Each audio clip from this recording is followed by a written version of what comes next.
আজকে ক্লাস 9-এর 3 নম্বর চ্যাপ্টার জৈবনিক প্রক্রিয়া থেকে শ্বসন সম্পর্কে আলোচনা করব। ঠিক আছে, রেসপিরেশন। তো দেখো কি বলেছে, শ্বসন শব্দটি এসেছে ল্যাটিন শব্দ রেসপিয়ার থেকে। ঠিক আছে, রেসপিয়ার থেকে। তো যার আক্ষরিক অর্থ হচ্ছে শ্বাসকার্য। জীবের বেঁচে থাকার জন্য শক্তির প্রয়োজন, আর এই শক্তি যোগান দেয় খাদ্য। ঠিক আছে, খাদ্য নিহিত স্থৈতিক শক্তি শ্বসন নামক জৈবনিক পদ্ধতিতে গতিশক্তিতে রূপান্তরিত বা মুক্ত হয়। শ্বসন পদ্ধতিটি দুইটি স্তরে ঘটে থাকে, একটা হচ্ছে অঙ্গ স্তরে শ্বসন এবং হচ্ছে কোষীয় স্তরে শ্বসন। ঠিক আছে, এই যে শ্বসন এটি দুই স্তরে ঘটে থাকে, একটা হচ্ছে অঙ্গ স্তরে, একটা হচ্ছে কোষের মাধ্যমে। একটা হচ্ছে অঙ্গ স্তরে, একটা হচ্ছে কোষীয় স্তরে শ্বসন। ঠিক আছে, তো দেখো এখানে শ্বসনের সংজ্ঞা রয়েছে যে জৈব রাসায়নিক প্রক্রিয়ায় অক্সিজেনের উপস্থিতি বা অনুপস্থিতিতে কোষস্থ খাদ্য জারিত হয়ে খাদ্যস্থ শক্তি গতীয় বা তাপ শক্তিতে রূপান্তরিত বা মুক্ত হয় এবং CO2 নির্গত হয়, তাকে আমরা শ্বসন বলবো। ঠিক আছে, এটা হচ্ছে শ্বসনের সংজ্ঞা। তো শ্বসন যে রয়েছে, শ্বসন পদ্ধতি দুই স্তরে ঘটে থাকে, একটা হচ্ছে অঙ্গ স্তরে আর একটা হচ্ছে কোষীয় স্তরে। ঠিক আছে, তো প্রথমে দেখছি অঙ্গ স্তরে। তো অঙ্গ স্তরে কী কী যেমন বলেছে দেখো, পরিবেশ থেকে যেমন অক্সিজেন গ্রহণ করে CO2 বর্জনের কাজ করে থাকে যে দেহাংশ, ঠিক আছে, তাকে শ্বাসঅঙ্গ বলবো। যেমন মানুষের ফুসফুস শ্বাসঅঙ্গের গ্যাস বিনিময় একটি ভৌত পদ্ধতি। ঠিক আছে, এই যে অঙ্গ স্তরে শ্বসন, এটা কিন্তু একটা ভৌত পদ্ধতি।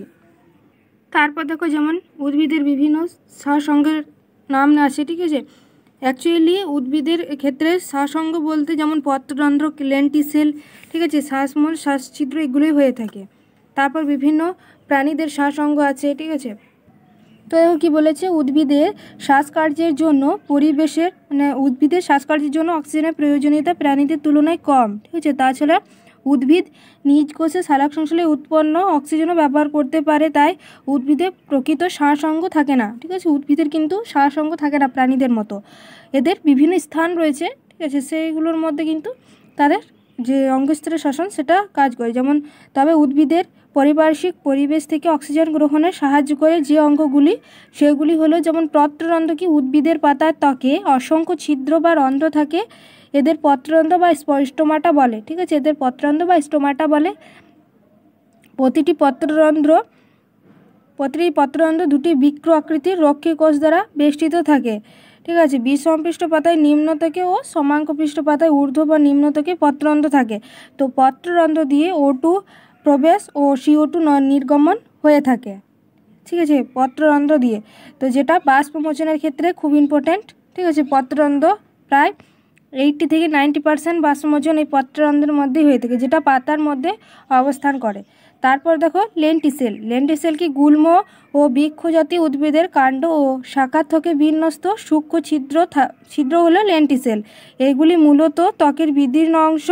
এই যে এখানে দেখো বিদীর্ণ অংশ, যেমন গুল্ম এবং বৃক্ষ জাতীয় যে শাখা প্রশাখা বা কাণ্ড রয়েছে, তার মধ্যে কিন্তু লেন্টিসেল নামক যে ছিদ্র রয়েছে, ঠিক আছে, সূক্ষ্ম ছিদ্র, সেটা হচ্ছে লেন্টিসেল। মানে যেমন আমরা দেখেছি যে বাষ্পমোচনের হার কিন্তু 1 থেকে 3%, খুবই কম। ঠিক আছে, লেন্টিসেলের, কিন্তু এখানে লেন্টিসেলের মাধ্যমে শ্বসনও হয়। ঠিক আছে, যেমন পত্ররন্ধ্রে সেরকম লেন্টিসেলও হয়।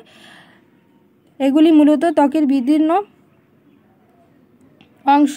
ঠিক আছে, তারপর দেখো শ্বাসমূল ও শ্বাসছিদ্র। লবণাম্ব ও ম্যানগ্রোভ জাতীয় উদ্ভিদ লবণাক্ত মাটিতে জন্মায়। মাটিতে অক্সিজেন সরবরাহ কম থাকার জন্য যে সকল উদ্ভিদের মূলের শ্বাসকার্য ব্যাহত হয়, এই কারণেই প্রধান মূলের বেশ কিছু শাখা প্রশাখা অভিকর্ষের বিপরীতে মাটিতে উঠে আসে।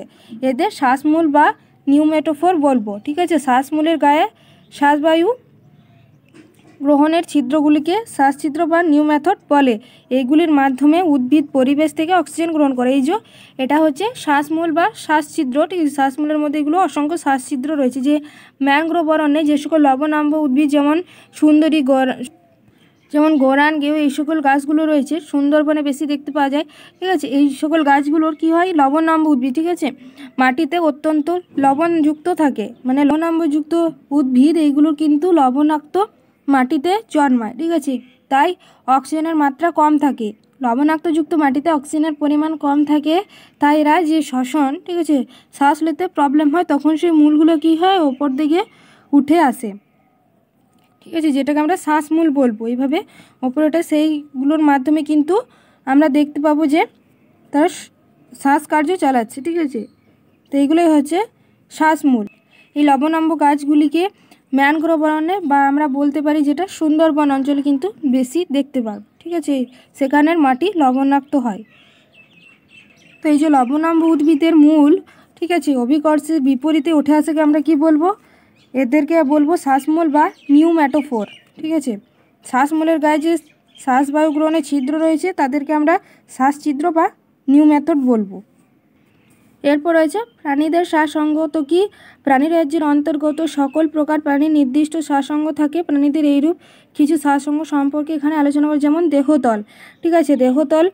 দেহতল হচ্ছে কি অনুন্নত প্রাণীদের, যারা নিম্ন শ্রেণী প্রাণীতে তাদের শ্বাসঅঙ্গ হলো দেহতল। যেমন এদের দেহতল ব্যাপন পদ্ধতিতে অক্সিজেন গ্রহণ করে, কার্বন ডাইঅক্সাইড বর্জন করে, যেমন amoeba, paramecium, euglena, sponge, Hydra, jellyfish এইগুলো, ঠিক আছে। এরা শীত ঘুমের সময় ব্যাঙ সিক্ত ত্বক দ্বারা শ্বাসকর্য চালায়, ঠিক আছে। শীত ঘুমের সময় কিন্তু ব্যাঙ কী করে, যে ত্বক রয়েছে সেই ত্বকের মাধ্যমে তারা শ্বাসকার্য চালায়, ঠিক আছে। তারপর দেখো কি বলেছে, কেঁচো, জোঁক প্রভৃতি প্রাণীরা তাদের ভিজে ত্বক দ্বারা গ্যাসে আদান প্রদান করে। এই যে কেঁচো, জোঁক তাদের ভিজে ত্বক দ্বারা, ঠিক আছে। আর ব্যাঙ কি সিক্ত ত্বক দ্বারা, যাদের ব্যাঙের জানি আমরা কি রুগ্ন এবং সিক্ত ত্বক আছে যে ব্যাঙের, তো সেই ত্বক দিয়ে।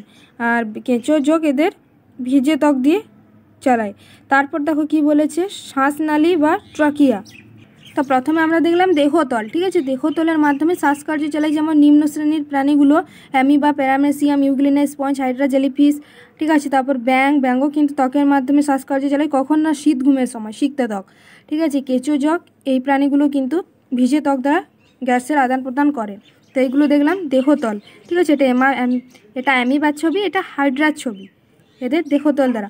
তারপর দেখবো শ্বাসনালী বা ট্রাকিয়া। এরা কি পতঙ্গ শ্রেণীভুক্ত স্থলজ শ্বাসঅঙ্গ হলো, যেমন আর্থ্রোপোডা প্রাণীদের শ্বাসঅঙ্গ হলো শ্বাসনালী বা ট্রাকিয়া, ঠিক আছে। স্থলজ পতঙ্গেদের সারিবদ্ধভাবে কতগুলি শ্বাসছিদ্র বা স্পাইরাকল থাকে, ঠিক আছে।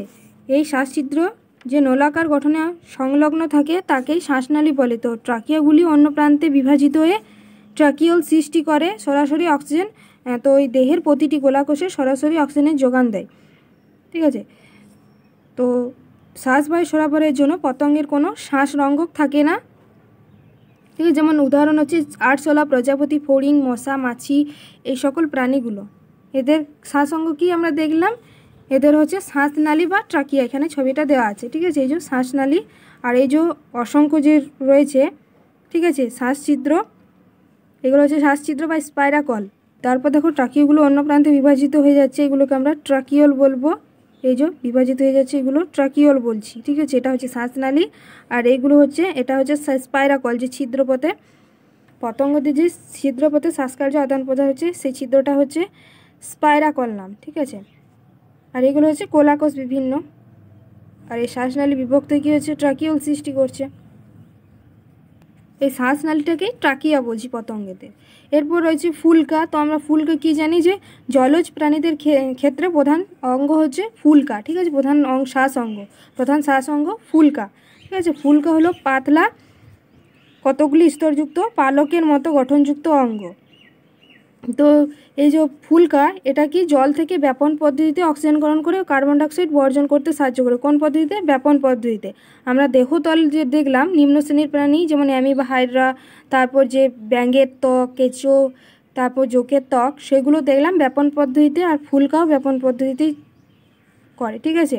ফুলকা যেমন মাছ, ঠিক আছে, মাছ, ব্যাঙাচি, এগুলো ফুলকার সাহায্যে, যেগুলো জলজ প্রাণী আর কি, তারাও ব্যাপন পদ্ধতিতেই করে। তো উদাহরণ যেমন রুই, কাতলা, মৃগেল, শিঙি, মাগুর, কই, বোয়াল, ঠিক আছে। অস্থিযুক্ত মাছের শ্বাসঅঙ্গ হলো ফুলকা। আর হাঙর জাতীয় তরুণাস্থিযুক্ত মাছের ক্ষেত্রেও ফুলকা শ্বাসঅঙ্গ। যেহেতু আমরা জানি যে জলজ প্রাণীর ক্ষেত্রে সমস্ত ক্ষেত্রে ফুলকাই বেশিরভাগ হয়ে থাকে, ঠিক আছে। এছাড়াও কি রয়েছে, ব্যাঙের বেঙ্গাচি দশা, কারণ আমরা জানি যে বেঙ্গাচি কি থাকে, জলেই ভাসমান থাকে, ঠিক আছে, ছোট্টখাটো। তো যখন জলে থাকে বেঙ্গাচি অবস্থায়, তাদের তখন শ্বাসঅঙ্গ হয়ে যায় কি ফুলকা, ঠিক আছে। এবং তো এই বেঙ্গাচি অবস্থায় প্রধান অঙ্গ হিসেবে ওই ফুলকা থাকে। যখন স্থল অবস্থায় থাকে ব্যাঙ, মানে বেঙ্গাচি থেকে ব্যাঙে রূপান্তরিত, তখন ফুসফুস এবং ভিজে ত্বক ফুসফুস এবং তাদের যে সিক্তত্বক সেটা শ্বাসঙ্গ হয়েছে। সিক্তত্বক কখন হবে?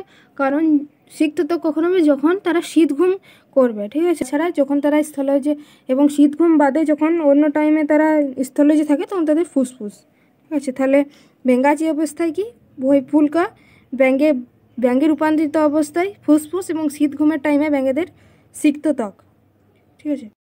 এরপর দেখব কি বলেছে ফুসফুস। তো স্থলজ মেরুদণ্ডী প্রাণীদের প্রধান শ্বাস অঙ্গ হচ্ছে একজোড়া ফুসফুস, ঠিক আছে। ফুসফুস দুটিতে অসংখ্য ছোট ছোট অ্যালভিউলে বা বায়ুথলি থাকে, ঠিক আছে। যেটা ফুসফুসের যে শ্বাস অঙ্গের একক হচ্ছে কি অ্যালভিউলাই বা বায়ুথলি, অসংখ্য ছোট্ট ছোট্ট থলি থাকে, সেইগুলোর নাম হচ্ছে অ্যালভিউলাই। তো এই অ্যালভিউলাইতে কি রক্তচালকের রক্ত বায়ুর মধ্যে গ্যাসীয় আদান প্রদান হয়। উদাহরণ সোনা ব্যাঙ, কুনো ব্যাঙ প্রভৃতি উভচর, তারপরে টিকটিকি, গিরগিটি প্রভৃতি সরীসৃপ, পায়রা, চড়ুই প্রভৃতি পক্ষী, কুকুর, বেড়াল, মানুষ প্রভৃতি স্তন্যপায়ী ফুসফুস হয়ে থাকে, ঠিক আছে। তারপর দেখো অতিরিক্ত মাছের অতিরিক্ত শ্বাসযন্ত্র দেওয়া আছে। তো এখানে কিছু যেমন 3টে মাছের ছবি রয়েছে, কই, মাগুর আর শিঙ্গি, এগুলো হচ্ছে অতিরিক্ত শ্বাসযন্ত্রের মাছ, ঠিক আছে। তো কি বলেছে? কই, শিঙ্গি, মাগুর মাছে প্রাথমিক শ্বাস অঙ্গ ফুলকা আমরা জানি, ঠিক আছে। মাছ মারতে কি তার ফুলকা হবে শ্বাস অঙ্গ, ঠিক আছে। যে কোনো জলজ প্রাণীদের ক্ষেত্রে বেশিরভাগ শ্বাস অঙ্গ ফুলকা। তো এছাড়াও বায়ু থেকে সরাসরি অক্সিজেন গ্রহণের উপযুক্ত বিশেষ শ্বাস অঙ্গ এই মাছগুলিতে দেখা যায়। মানে যে ফুলকা শ্বাস অঙ্গ দেখেছি, এছাড়াও কিছু শ্বাস অঙ্গ আমরা দেখতে পাবো যেটা অতিরিক্ত শ্বাস অঙ্গ, ঠিক আছে। তো কী বলছে? এই শ্বাস অঙ্গগুলি অক্সিজেন গ্রহণ করে কার্বন ডাইঅক্সাইড ত্যাগ করে না, এই বিশেষ শ্বাস অঙ্গকে অতিরিক্ত শ্বাসযন্ত্র বলবো। তো এই শ্বাস অঙ্গগুলি কি এগুলো অক্সিজেন গ্রহণ করলে কার্বন ডাইঅক্সাইড ত্যাগ করবে না, যদি অক্সিজেন গ্রহণ করে কার্বন ডাইঅক্সাইড ত্যাগ করবে না, সেটা হচ্ছে অতিরিক্ত শ্বাসযন্ত্র বা, ঠিক আছে। তো আর এই মাছগুলি তার জন্য এই মাছগুলিকে আমরা জিওল মাছ বলবো, ঠিক আছে। কেন? কারণ এদের অতিরিক্ত শ্বাসযন্ত্র রয়েছে, মানে ফুলকা তো রয়েছে প্লাস একটা করে বিশেষ অঙ্গ রয়েছে, তাই এদের জিওল মাছ বলবো। যেমন কই মাছের কি এদের মাথার দুই পাশে ফুলকার ওপরে প্রস্ফুটিত গোলাপ ফুলের মতো দেখতে একজোড়া শ্বাসপুষ্প নামক অতিরিক্ত শ্বাসযন্ত্র রয়েছে। এই যে শ্বাসপুষ্প অতিরিক্ত, এটা ফুলকা, ঠিক আছে। যে মাছেদের জানি আমরা ফুলকা শ্বাসঅঙ্গ, তাছাড়াও যেমন শ্বাসপুষ্প রয়েছে, এটা হচ্ছে কই মাছের ক্ষেত্রে। তারপর মাগুর মাছের ক্ষেত্রে, শিঙ্গি মাছের ক্ষেত্রে একই রকম থাকে, ঠিক আছে। এই যে অতিরিক্ত শ্বাসযন্ত্র এদের আলাদা আলাদা নাম, যেমন শ্বাসপুষ্প কি কই মাছের ক্ষেত্রে শ্বাসপুষ্প, এই যে অতিরিক্ত শ্বাসযন্ত্রটা। তারপর দেখো মাগুর মাছের ক্ষেত্রে এদের মাথার পেছনে দুপাশে কদম ফুলের মতো দেখতে দুটি শ্বাসবৃক্ষ নামক অতিরিক্ত শ্বাসযন্ত্র রয়েছে। 3 নম্বর কি? তো এই যে মাগুর মাছের ক্ষেত্রে, ঠিক আছে, এটা হচ্ছে মাগুর মাছের শ্বাসবৃক্ষ, অতিরিক্ত শ্বাসযন্ত্রের নাম হচ্ছে শ্বাসবৃক্ষ মাগুর মাছের, ঠিক আছে। কদম ফুলের মতো দেখতে এই অতিরিক্ত শ্বাসযন্ত্রটার নাম হচ্ছে শ্বাসবৃক্ষ।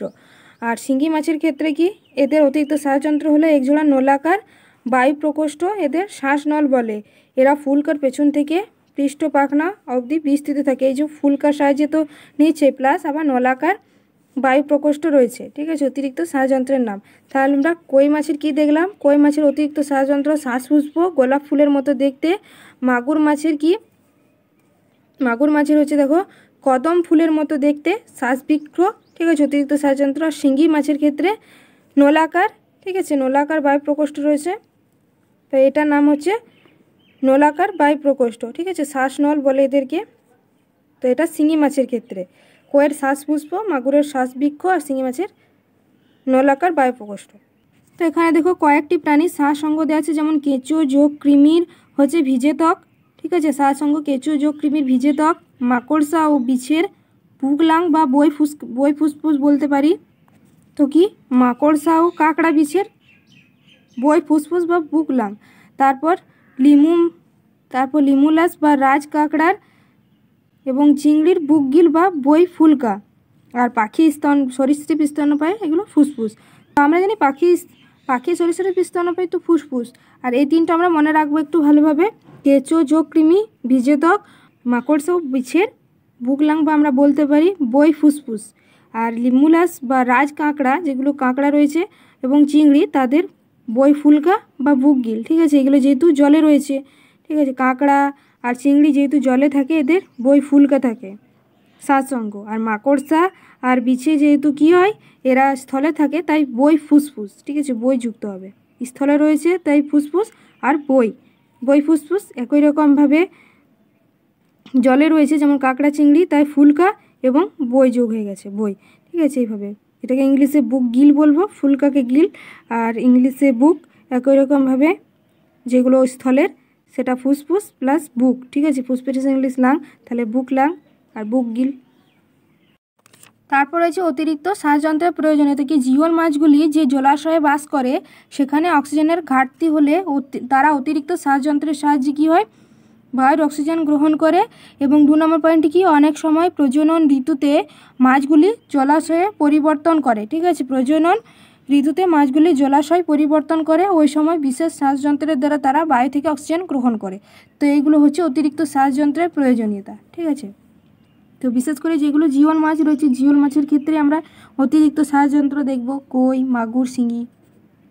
এরপর দেখব ফুসফুস এবং মানব দেহের শ্বাস প্রক্রিয়া। ঠিক আছে, কি বলেছে, শ্বসন অংশগ্রহণকারী অঙ্গগুলি মিলিত হয়ে যে তন্ত্র গঠন করে তাকে শ্বাসতন্ত্র বলবো। ঠিক আছে, মানব শ্বাসতন্ত্রের প্রধান অঙ্গ হচ্ছে ফুসফুস। তো এখানে দেখো ফুসফুসের ছবি দেওয়া আছে। ঠিক আছে, মানুষের শ্বাসতন্ত্র, তো এখানে ফুসফুসের গঠন দেওয়া আছে। কি বলেছে, মানুষের ফুসফুস দুটি বক্ষ বাজুরের দিয়ে ঘেরা, বক্ষগহ্বরে হৃৎপিণ্ডের দুপাশে অবস্থান করে। নিচের দিকে মধ্যচ্ছেদা বা ডায়াফ্রাম নামক পাতলা পেশিস্তর দ্বারা উদর থেকে ফুসফুস দুটি পৃথক থাকে। ঠিক আছে, এই যে এটা হচ্ছে মধ্যচ্ছেদা বা ডায়াফ্রাম, একদম ফুসফুসের নিচে উদর থেকে। ঠিক আছে, তারপর ফুসফুস দুটি বাইরের দিকে প্লুরা নামক আবরণ দ্বারা ঢাকা থাকে। তো ফুসফুসের আবরণের নাম কি, প্লুরা। যেই যে বাইরের আবরণ, ঠিক আছে, বাইরের আবরণ দ্বারা কিন্তু ঢাকা থাকে ফুসফুস। ঠিক আছে, তারপর কি বলেছে, বাইরের ও ভেতরের প্লুরা পর্দ দুটিতে যথাক্রমে প্যারাইটাল ও ভিসেরাল প্লুরা বলে। মানে বাইরেরটাকে কি বলবো, প্যারাইটাল প্লুরা, আর ভিতরেরটাকে বলবো ভিসেরাল প্লুরা। ঠিক আছে, মানে যে পর্দা দিয়ে ঢাকা থাকে, ঠিক আছে, ফুসফুস প্লুরা নামক তো পর্দা দিয়ে ঢাকা থাকে, তার দুটি ভাগ আছে, ভেতরেটা হচ্ছে ভিসেরাল আর বাইরেটা হচ্ছে প্যারাইটাল। তারপর প্লুরার স্তর দুটির মাঝখানের স্থানকে অন্তঃপ্লুরা অঞ্চল বলবো। ঠিক আছে, তো ফুসফুসের কালার কি, গোলাপি বর্ণের অঙ্গ বিশেষ। ঠিক আছে, ফুসফুস স্পঞ্জের মতো দেখতে, গোলাপি রঙের অংশ বিশেষ, পিঙ্ক টাইপের হয় এবং স্পঞ্জের মতো। ডান ফুসফুসটি 3টি খণ্ড থাকে, এই যে ডান দিকের ফুসফুস, ঠিক আছে, ডান দিকের ফুসফুসে 3টি খণ্ড থাকে এবং অপর দিকে বাম ফুসফুসে 2টি খণ্ড থাকে। এই যে ডান ফুসফুস, ঠিক আছে, ডান ফুসফুসে 3টি খণ্ড থাকে, একটা দুটো তিনটে, একটা দুটো তিনটে, আর বাম ফুসফুসে 2টি খণ্ড থাকে, এইভাবে বিভক্ত থাকে, একটা দুটো। ঠিক আছে, তারপর কি, প্রতিটি ফুসফুসে একটি করে ব্রঙ্কাস বা ক্লোম শাখা প্রবেশ করে ও শাখা প্রশাখায় বিভক্ত হয়। এই যে, ঠিক আছে, দুটি ফুসফুসে 2টি ব্রঙ্কাস রয়েছে, এই যে শ্বাসনালী, ঠিক আছে, শ্বাসনালীর মধ্যে 2 ভাগে বিভক্ত হয়ে গেছে, এগুলো হচ্ছে ব্রঙ্কাস বা ক্লোম শাখা। প্রতিটি ফুসফুসে থাকে একটি করে, তাই 2টো ফুসফুস যেহেতু রয়েছে তাহলে 2টি ব্রঙ্কাস থাকবে। ঠিক আছে, বাম দিকে একটা বাম দিকেরটা হচ্ছে বাম ব্রঙ্কাস আর ডান দিকেরটা হচ্ছে ডান ব্রঙ্কাস। তারপর কি, তরুণাস্থিবিহীন এই শাখাগুলিকে ব্রঙ্কিওল বা উপক্লোম শাখা বলবো। ব্রঙ্কিওলগুলি এরপর ক্রম বিভক্ত হয়, প্রতিটি ব্রঙ্কিওলের শেষে থলির মতো স্ফীত একগুচ্ছ গঠন দেখা যায়, পাতলা আবরণে কোলা নির্মিত বায়ুপূর্ণ এই থলিকে বায়ুথলি বা অ্যালভিউলাই বলবো। তো এই বাম ফুসফুস ও ডান ফুসফুস মিলিয়ে মানুষের ফুসফুসের মোট বায়ুথলির সংখ্যা 30 থেকে 80 কোটি। ঠিক আছে, 30 থেকে 80 কোটি।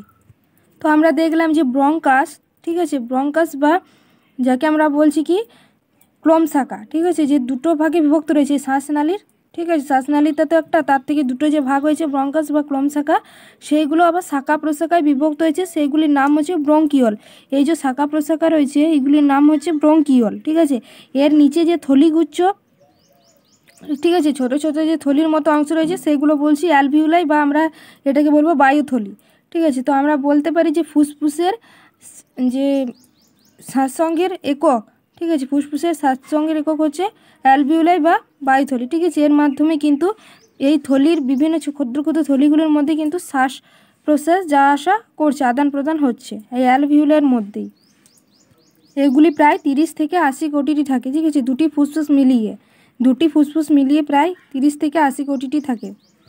তো এই যে ফুসফুস, এই ফুসফুসের অঙ্গগুলি বিভিন্ন কাজ দেওয়া আছে। ঠিক আছে, বিভিন্ন নাম এবং তাদের কাজ আছে। যেমন ক্লোম শাখাটা আমরা দেখলাম কি ক্লোম শাখা এই যে দুটো ডান ব্রঙ্কাস এবং বাম ব্রঙ্কাসকে আমরা বলবো ক্লোম শাখা। এই ব্রঙ্কাস মানেই হচ্ছে ক্লোম শাখা। এগুলো দুটি ভাগে বিভক্ত কি তরুণাস্থি নির্মিত যে শাখা দুটি ফুসফুসে প্রবেশ করে, ঠিক আছে, এই যে দুটি বিভক্ত দুটি ফুসফুসে প্রবেশ করেছে এবং শ্বাসকার্যে সাহায্য করে তাদের আমরা বলবো ক্লোম শাখা বা ব্রঙ্কিয়াই বলতে পারি, ঠিক আছে, এক বচনে তাদেরকে ব্রঙ্কাস বলবো, ব্রঙ্কাই বা ব্রঙ্কাস। তারপর শ্বাসনালী বা ট্রাকিয়া, এই যে এটা বড় মতো যে নালীটা রয়েছে আমাদের যে শ্বাস নিতে যাওয়া আসা করতে যে সুবিধা হয়, ঠিক আছে, যে নালীর মাধ্যমে, সেটা হচ্ছে শ্বাসনালী, ঠিক আছে, শ্বাস প্রশ্বাস যে যাওয়া আসা করে সেটা হচ্ছে শ্বাসনালী। তো এটা কি শ্বাসনালী বা ট্রাকিয়া, দুটি ব্রঙ্কাস মিলিত হয়ে যে নালীটি গঠন করে, যে নালীপথ গঠন করে তাকে আমরা ট্রাকিয়া বা শ্বাসনালী বলবো। তো এটা হচ্ছে শ্বাসনালী বা ট্রাকিয়া। এই যে দুটি ব্রঙ্কাস বা ক্লোম শাখা বিভক্ত হয়ে শ্বাসনালী বা ট্রাকিয়া গঠন করছে। তারপর ল্যারিংস, ট্রাকিয়ার উপরে অবস্থা আমাদের তরুণাস্থি বেষ্টিত উঁচু মতো অংশটি হচ্ছে ল্যারিংস বা স্বরযন্ত্র বা আমরা কে বলবো ভয়েস বক্স। তো শ্বাসনালী বা ট্রাকিয়ার উপরে এই যে শ্বাসনালীটা রয়েছে তার উপরে যে আমরা গলার মধ্যে, ঠিক আছে, গলার মধ্যে শ্বাসনালীর উপরে যে অংশটি রয়েছে তাকে আমরা ল্যারিংস বা স্বরযন্ত্র বলবো, ঠিক আছে। এই যে আমরা কথা বলছি এই শ্বাস মাধ্যম কিন্তু কাজ লাগছে, ঠিক আছে, বিভিন্ন যে বর্ণ উচ্চারণ করছি সেখানে কিন্তু শ্বাস প্রশ্বাস আমাদের কিন্তু কাজে লাগছে, ঠিক আছে, ইম্পর্ট্যান্ট, তাইকে স্বরযন্ত্র বলছি, ঠিক আছে। এবং ল্যারিংসের ভেতরে দুটি ভোকাল কর্ড থাকে, এদের কম্পন স্বর সৃষ্টি করে, ঠিক আছে। এই যে ল্যারিংসের ভেতরে দুটি ভোকাল কর্ড থাকে, আমরা বললাম যে ল্যারিংস উচ্চারণ করতে সাহায্য করছে, তো তার মধ্যে দুটি ভোকাল কর্ড থাকে যেটা আমাদের স্বর সৃষ্টি করে। এই যে কথা বলছিস, ঠিক আছে, স্বরের সৃষ্টি করছে, কথা বলাতে সাহায্য করছে এই ভোকাল কর্ড, ঠিক আছে। তারপর দেখো গলবিল কি, গলবিল হচ্ছে মুখগহ্বর ও নাসাপথে যুক্ত হয়ে গলবিল বা ফ্যারিংস তৈরি করে, ঠিক আছে। তো কি ল্যারিংস শ্বাস ছিদ্র বা গ্লটিস দ্বারা ফ্যারিংসের সঙ্গে যুক্ত থাকে। এই গ্লটিস ছিদ্রের মুখে অ্যাপিগ্লটিস নামক তরুণাস্থি নির্মিত ঢাকনা থাকে। এই ঢাকনাটি খাদ্য গ্রহণের সময় ল্যারিংসের পথ বন্ধ করে রাখে, যার ফলে খাদ্য শ্বাসনালীর মধ্যে প্রবেশ করে না, ঠিক আছে। তো আমরা কি দেখলাম যে গলবিলের ক্ষেত্রে এই গলবিলের মধ্যেই পুরো অংশগুলো থাকে, ঠিক আছে, ল্যারিংস শ্বাস ছিদ্র বা গ্লটিস, ঠিক আছে। এই ল্যারিংস শ্বাসছিদ্র গ্লটিস দ্বারা ফ্যারিংসের সঙ্গে যুক্ত থাকে। এই যে ল্যারিংস সে আমাদের নিঃশ্বাস প্রশ্বাস নিচ্ছে, এটা হচ্ছে ল্যারিংস, আর ফ্যারিংস মানে হচ্ছে গলবিল, ঠিক আছে, যে খাবার আমরা গিলছি, মানে খাবার যে আমরা যাওয়া আসা করছে সেটা হচ্ছে গলবিল, আর শ্বাস যাওয়া আসা করছে সেটা আমরা বলছি ল্যারিংস, ঠিক আছে, শ্বাসনালীর ওপরে। তো দেখো ফ্যারিংসের সঙ্গে যুক্ত গ্লটিস ছিদ্রের মুখে অ্যাপিগ্লটিস নামক তরুণাস্থি ঢাকনা থাকে। তো এই ল্যারিংস ফ্যারিংসের সঙ্গে শ্বাসছিদ্র বা গ্লটিস যুক্ত থাকে। এই গ্লটিসের ছিদ্রে মুখে অ্যাপিগ্লটিস নামক ঢাকনা থাকে। কী হয়, যখন আমরা খাবার খাই তখন এই ল্যারিংসের পথ বন্ধ করে, মানে যে নিঃশ্বাস নিচ্ছি শ্বাস প্রশ্বাস সেটা বন্ধ করে। নাহলে কী হবে, যদি খাবার খাই তখন এই যদি অ্যাপিগ্লটিসটা যদি খোলা থাকে তখন এই শ্বাসনালীর মধ্যে কিন্তু খাবার ঢুকে যাবে। তাই অ্যাপিগ্লটিসটা মেন হচ্ছে যখন খাবার খাবো তখন সেটা বন্ধ করে দেবে, এই অ্যাপিগ্লটিস ঢাকনাটা, ঠিক আছে, অ্যাপিগ্লটিস ঢাকনাটা যেটা ফ্যারিংস এবং ল্যারিংসের মধ্যে যুক্ত থাকে গ্লটিস, এবং গ্লটিসের ঢাকনাটা হচ্ছে অ্যাপিগ্লটিস। তারপর হচ্ছে নাসাপথ ও নাসারন্ধ্র, নাকের সামনে একজোড়া বহির নাসারন্ধ্র থাকে, ঠিক আছে। এই যে আমাদের নাক থেকে যে নিঃশ্বাস নিচ্ছি দুটো নাকের মধ্যে নাসারন্ধ্র রয়েছে, ঠিক আছে, মুখের মধ্যে যে নাক রয়েছে নাকে দেখো দুটো নাসারন্ধ্র রয়েছে, সেটাই নাসারন্ধ্র বা নাস ছিদ্র, ঠিক আছে। তো নাকের সামনে একজোড়া বহির নাসারন্ধ্র থাকে, এইগুলি নাসার পথের দ্বারা মুখবিবরের সাথে অন্তঃনাসারন্ধ্র দিয়ে উন্মুক্ত হয়। মুখবিবর ফ্যারিংসের সঙ্গে সরাসরি যুক্ত থাকে। শ্বাসকার্যে সাহায্যকারী পেশিগুলি হচ্ছে অন্তঃস্থ ও বহিস্থ ইন্টারকস্টাল পেশি ও মধ্যচ্ছদা বা ডায়াফ্রাম, ঠিক আছে।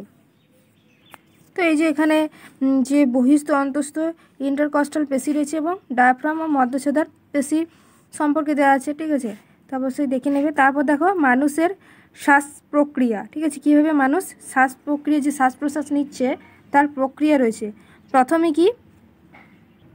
কি এই যে গ্রিন তীরগুলো রয়েছে, ঠিক আছে, সবুজ তীরগুলো রয়েছে সেগুলো হচ্ছে অক্সিজেনযুক্ত গ্যাস, ঠিক আছে, অক্সিজেন। আর যে রেড তীরগুলো রয়েছে লাল রঙের তীর সেগুলো হচ্ছে কার্বন ডাইঅক্সাইড গ্যাস, ঠিক আছে। এভাবে চিহ্ন করে প্রথমে দেখো বহির নাসারন্ধ্র থেকে অক্সিজেন নিচ্ছে যে গ্রিন তীরগুলো, তারপর নাসাপথ দিয়ে যাচ্ছে, ঠিক আছে, এইভাবে, তারপর তারপর অন্ধ্রনাসারন্ধ্রে, তারপর মুখবিবর, তারপর ফ্যারিংস, ঠিক আছে, আবার ফ্যারিংস থেকে ল্যারিংস মানে হচ্ছে গলবিল, আর ল্যারিংস মানে হচ্ছে যে আমরা নিঃশ্বাস যে নিচ্ছি, ঠিক আছে, গলবিলের মধ্যে ফ্যারিংস অ্যান্ড ল্যারিংস রয়েছে, সেটা হচ্ছে নিঃশ্বাসের পথ হচ্ছে ল্যারিংস, আর ফ্যারিংস হচ্ছে খাবারের পথ গলবিল। তারপর দেখো ল্যারিংসের থেকে ট্রাকিয়া বা শ্বাসনালী যেটা বলছি, তারপর ব্রঙ্কাই কোনগুলো, যেটা শ্বাসনালী বিভক্ত এই দুটো রয়েছে, যেটাকে আমরা ক্লোম শাখা বলছি, ঠিক আছে, এটাই হচ্ছে ব্রঙ্কাই বা ব্রঙ্কাস। তারপর ব্রঙ্কিওলে যাচ্ছে, এই যে ব্রঙ্কিওল মানে কি, এই যে ব্রঙ্কাস বা ক্লোম শাখাগুলি উপক্লোম শাখায় বিভক্ত হচ্ছে, মানে শাখা প্রশাখায় বিভক্ত হচ্ছে, সেগুলো হচ্ছে ব্রঙ্কিওল, ঠিক আছে। সেই ব্রঙ্কিওল থেকে বায়ুথলি যাচ্ছে, যেটা আমরা বলছি অ্যালভিউলাই, ঠিক আছে, যেটা 30 থেকে 80 কোটি পর্যন্ত থাকে দুটো ফুসফুস মিলিয়ে। তো এইভাবে যাচ্ছে, আবার কার্বন ডাইঅক্সাইড তৈরি হচ্ছে, তো আবার কার্বন ডাইঅক্সাইড একরকমভাবে বায়ুথলি থেকে ব্রঙ্কিওল থেকে ব্রঙ্কাই থেকে ট্রাকি থেকে ল্যারিংস থেকে ফ্যারিংস থেকে মুখবিবর থেকে অন্তঃনাসারন্ধ্র, তারপর নাসাপথ, তারপর বহির্নাসারন্ধ্র, তারপর বাইরে, ঠিক আছে। এইভাবে কিন্তু আমরা এই শ্বাস প্রক্রিয়ার মাধ্যমে আমরা অক্সিজেন এবং কার্বন ডাইঅক্সাইড গ্রহণ করছি, ত্যাগ করছি। তো প্রশ্বাস কি? প্রশ্বাস হচ্ছে যেটা আমরা অক্সিজেনযুক্ত গ্যাস গ্রহণ করছি, ঠিক আছে। তো এই প্রশ্বাসকে বলবো ইন্সপিরেশন, ঠিক আছে, যেটা শ্বাস গ্রহণ করছি এটা ইন্সপিরেশন প্রশ্বাস, আর নিঃশ্বাস যেটা ত্যাগ করছি এক্সপিরেশনস, ঠিক আছে, মানে CO2 যুক্ত যে গ্যাস রয়েছে যেটা ত্যাগ করছি। তো এইগুলোই রয়েছে, ঠিক আছে, দুটি পদ্ধতি, একটা হচ্ছে প্রশ্বাস, একটা হচ্ছে নিঃশ্বাস। তো সেটাই দেওয়া আছে কীভাবে আমরা গ্রহণ করছি যাচ্ছে এবং কীভাবে আমরা গ্রহণ করছি, ঠিক আছে, নিঃশ্বাস কীভাবে আসছে এবং কীভাবে আমরা ত্যাগ করছি সেটাই বর্ণনা দেওয়া আছে। প্রশ্বাস মানে হচ্ছে নেওয়া, অক্সিজেন নেওয়া, আর নিঃশ্বাস মানে হচ্ছে ত্যাগ করা, যেটা কার্বন ডাইঅক্সাইড ত্যাগ করছি। তো এই আর কি। দেখো ফুসফুসের কার্যকরী মডেল দ্বারা শ্বাসকার্যের ব্যাখ্যা। তো এখানে দেখো দেওয়া আছে প্রশ্বাস এবং নিঃশ্বাস, ঠিক আছে। ফুসফুসের কার্যকরী মডেল মানে আমরা যে গ্রহণ করছি, ঠিক আছে, প্রশ্বাস অক্সিজেন গ্রহণ করছি, তো কি কেমন হচ্ছে ফুসফুসের সেই অন্ত অবরণটা দেওয়া আছে। তারপর যখন ত্যাগ করছি তখন কি হচ্ছে, যখন আমরা প্রশ্বাস গ্রহণ করছি, অক্সিজেন নিচ্ছি, তখন দেখো এই যে বেলুন বা পর্দা ডায়াফ্রাম, ঠিক আছে, পর্দাটা কিন্তু দেখো কি হচ্ছে, নিচের দিকে নেমে আছে, ঠিক আছে, নিচের দিকে এটা আঘাত করছে। যখন নিঃশ্বাস নিচে অবশ্যই নিচের দিকে নামবে এবং যে ফুসফুসগুলো সেগুলো কি হচ্ছে, ফুলে যাচ্ছে, যেহেতু নিঃশ্বাস গ্রহণ করছি তাহলে তো ফুলবেই, ঠিক আছে। এই যে ট্রাকিয়া এবং ব্রঙ্কাই, ঠিক আছে, এই দুটো হচ্ছে ব্রঙ্কাই আর এটা হচ্ছে ট্রাকিয়া। তো এর মাধ্যমে যখন নিঃশ্বাসটা আসছে শ্বাসনালী, ঠিক আছে, তো সেই মাধ্যম থেকে প্রথমে এই দুটি ব্রঙ্কাইলে যাচ্ছে বা যেটা আমরা বলছি ক্লোম শাখা, তারপর ফুসফুসে প্রবেশ করছে, তখন ফুসফুসটা ফুলে যাবে অবশ্যই, ঠিক আছে, এবং ডায়াফ্রাম যে মধ্যচ্ছদা রয়েছে, ঠিক আছে, বা আমরা বলতে পারি যেটা শ্বাস অঙ্গের পেশি, সেটা নিচের দিকে নেমে যাচ্ছে। আবার যখন ত্যাগ করছি, ঠিক আছে, মানে নিঃশ্বাস ছাড়ছি CO2 যুক্ত গ্যাস, তখন কি হচ্ছে দেখো এই যে ডায়াফ্রাম বা মধ্যচ্ছদা সেটা ওপর দিকে উঠে যাচ্ছে, সেই পেশিটা, ঠিক আছে, ওপর দিকে উঠে যাচ্ছে, যেহেতু গ্যাস বাইরে ত্যাগ করছি, এবং এই যে অক্সিজেন এবং এই যে দুটো ফুসফুস, এই দুটো ফুসফুস কী হচ্ছে, আবার বেলুনের মতো কী হচ্ছে, গ্যাসটা কমে যাচ্ছে, আবার এই ফুসফুস দুটো চুপসে যাচ্ছে, সংকোচন হয়ে যাচ্ছে, ঠিক আছে, তারপর আবার তারপর আবার সেই একই রকমভাবে গ্যাসটা বেরিয়ে যাচ্ছে, ঠিক আছে। এইভাবে কিন্তু চলতে থাকে আমাদের ফুসফুসের মাধ্যমে, ঠিক আছে, শ্বাস প্রশ্বাসের মাধ্যমে।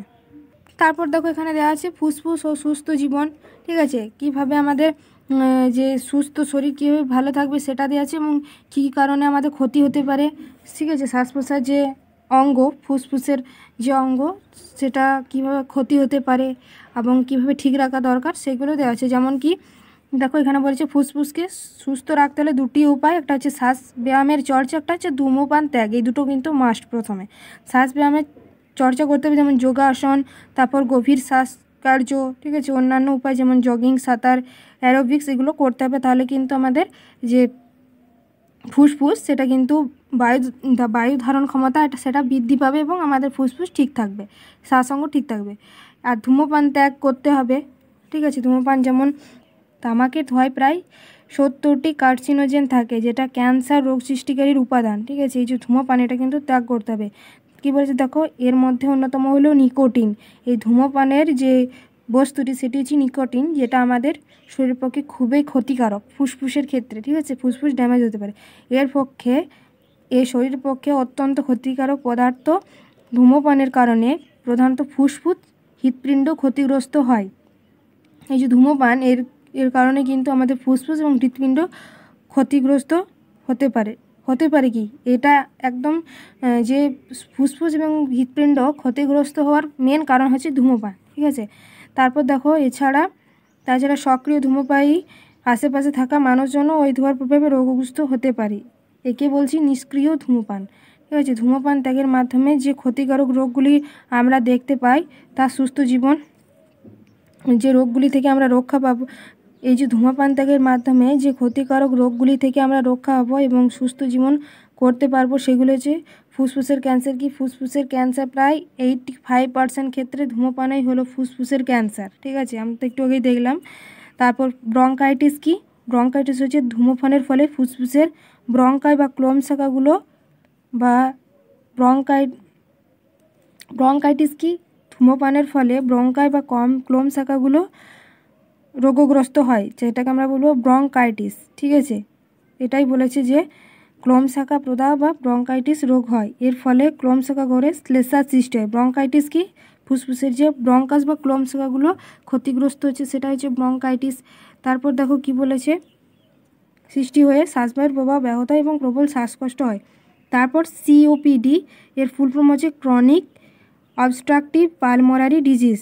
এই সমস্ত রোগে শ্বাসকষ্ট হয় এবং কাশি হয়, সেগুলিকে সিওপিডি বলবো। যেমন এমফাইসিমা নামক সিওপিডি রোগে ধূমপানের কারণে অ্যালভাইগুলি বিনষ্ট হয় ও শ্বাসকষ্ট হয়, ঠিক আছে। এই যে এমফাইসিমা নামক সিওপিডি রোগে ধূমপানের কারণে অ্যালভাইগুলি বিনষ্ট হয়, শ্বাসকষ্ট হয়। তারপর দেখো হৃদরোগ কি বলেছে, ধূমপানের রক্তচাপ বাড়ে, রক্তবাহী চর্বি জমা হলে হার্ট অ্যাটাক ও স্ট্রোক হওয়ার সম্ভাবনা বৃদ্ধি পায়।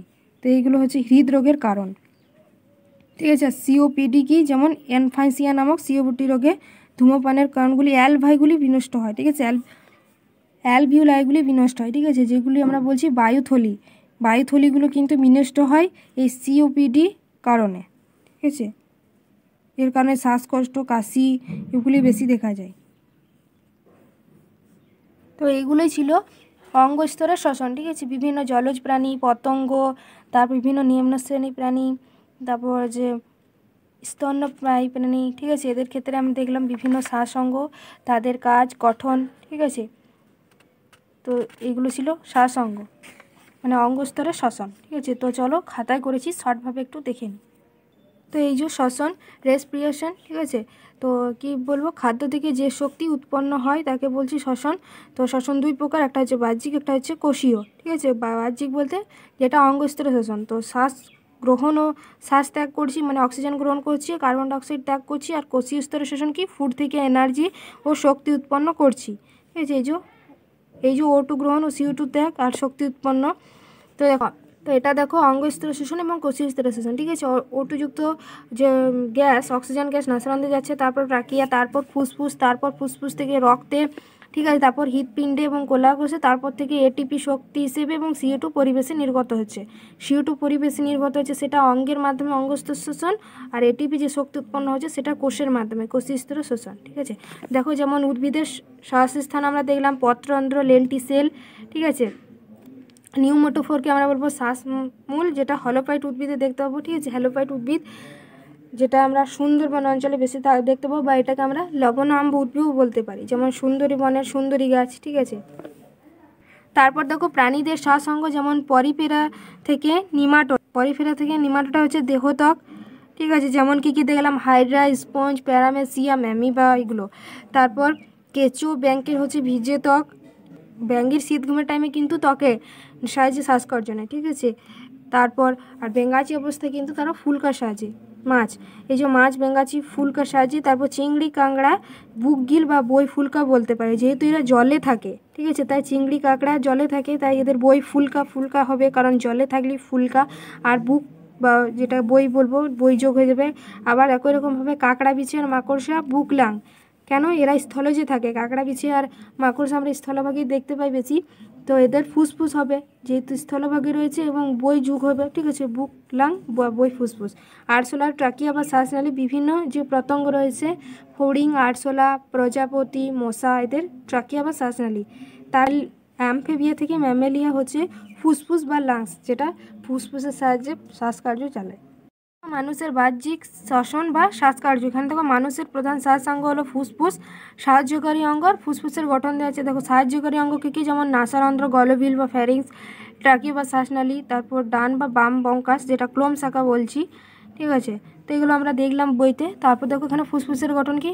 ব্রঙ্কাস দুটি ভাগ হয়ে ব্রঙ্কিয়েল গঠন করে, ব্রঙ্কিয়েলের প্রান্তে অ্যালভিউলা থাকে, ঠিক আছে। অ্যালভিউলা মানে যেগুলো বায়ুথলি, মানে শ্বাসঅঙ্গের, ফুসফুসের শ্বাসঅঙ্গের একক হচ্ছে বায়ুথলি, ঠিক আছে। অক্সিজেন নিচ্ছে, সেগুলো গ্রহণ করছে এবং ত্যাগ করছে ওর মাধ্যমে। তারপর দেখো এখানে নোট করে নিয়েছি কিছু, যেমন ট্রাকিয়া, ঠিক আছে। ট্রাকিয়া কি? ট্রাকিয়া বলছে হায়ালিন নামক কার্টিলেজ দ্বারা নির্মিত। ট্রাকিয়া হায়ালিন নামক কার্টিলেজ দ্বারা নির্মিত। এপিগ্লোটিস কি? খাদ্য গ্রহণের সময় শ্বাসনালীকে ঢেকে রাখে এপিগ্লোটিস, যেটা কি দেখলাম।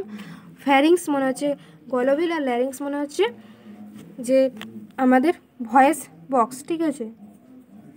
তো তার মধ্যে শ্বাসছিদ্র বা গ্লটিস থাকে। সেই শ্বাসছিদ্র বা গ্লটিস অ্যাপিগ্লটিস ঢাকনা দ্বারা আবৃত থাকে, ঠিক আছে। খাবার সময় সেই অ্যাপিগ্লটিসটা বন্ধ হয়। যদি খোলা থাকে খাবার সময় অ্যাপিগ্লটিসটা, তাহলে কিন্তু আমাদের শ্বাস অঙ্গ রয়েছে সেখানে কিন্তু ক্ষতিগ্রস্ত হতে পারে, ঠিক আছে। যে শ্বাসকার্য যাওয়া আসা করছে, তো সেখানে প্রবলেম হবে, খাবার সেই শ্বাসনালীর মধ্যে ঢুকে যাবে। তারপর কি দেখো, এপিগ্লোটিস ল্যারিংসের উপর থাকে। এটি ইলাস্টিক কার্টিলেজ দ্বারা নির্মিত।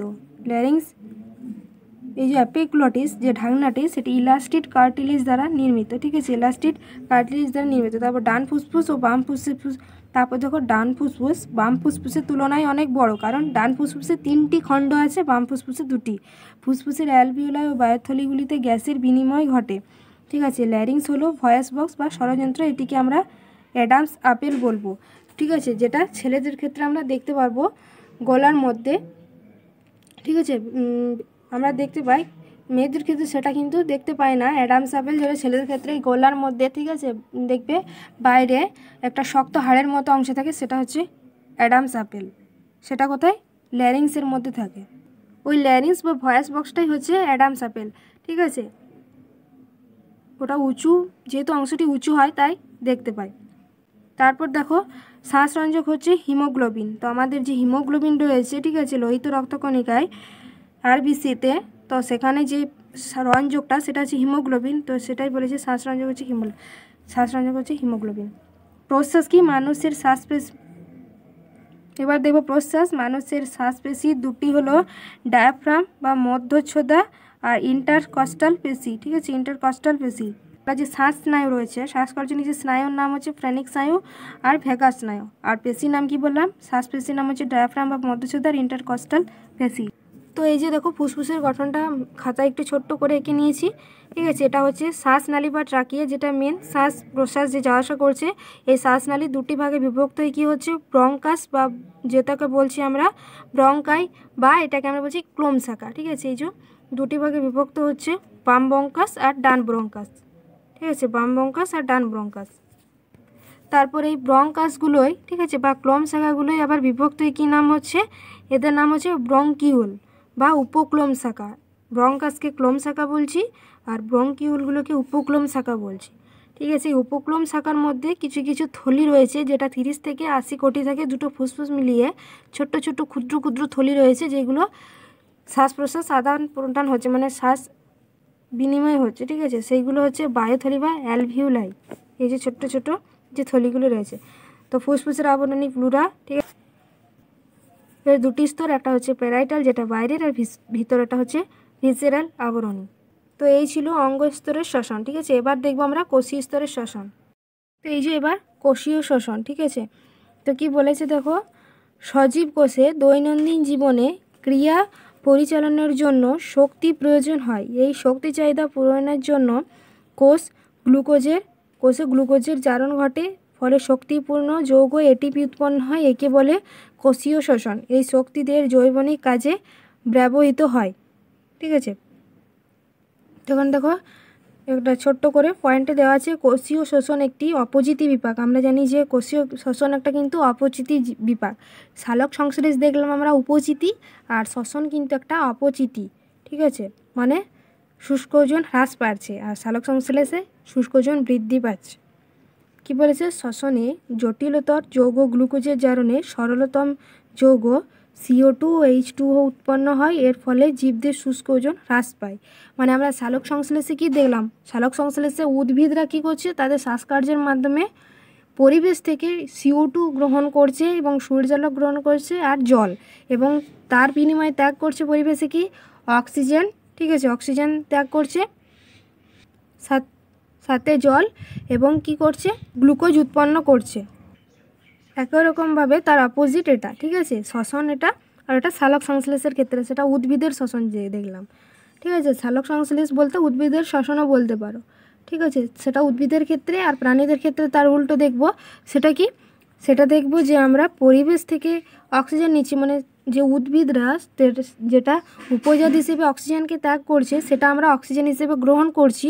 ঠিক আছে, তার বিনিময়ে CO2 এবং জল উৎপন্ন করছি। ঠিক আছে, CO2 ত্যাগ করছি পরিবেশে এবং জল উৎপন্ন হচ্ছে, তাহলে CO2টা যে ত্যাগ করছি সেটা আবার উদ্ভিদরা গ্রহণ করছে। ঠিক আছে, এইভাবে কিন্তু চলতে থাকছে রিসাইকেলভাবে।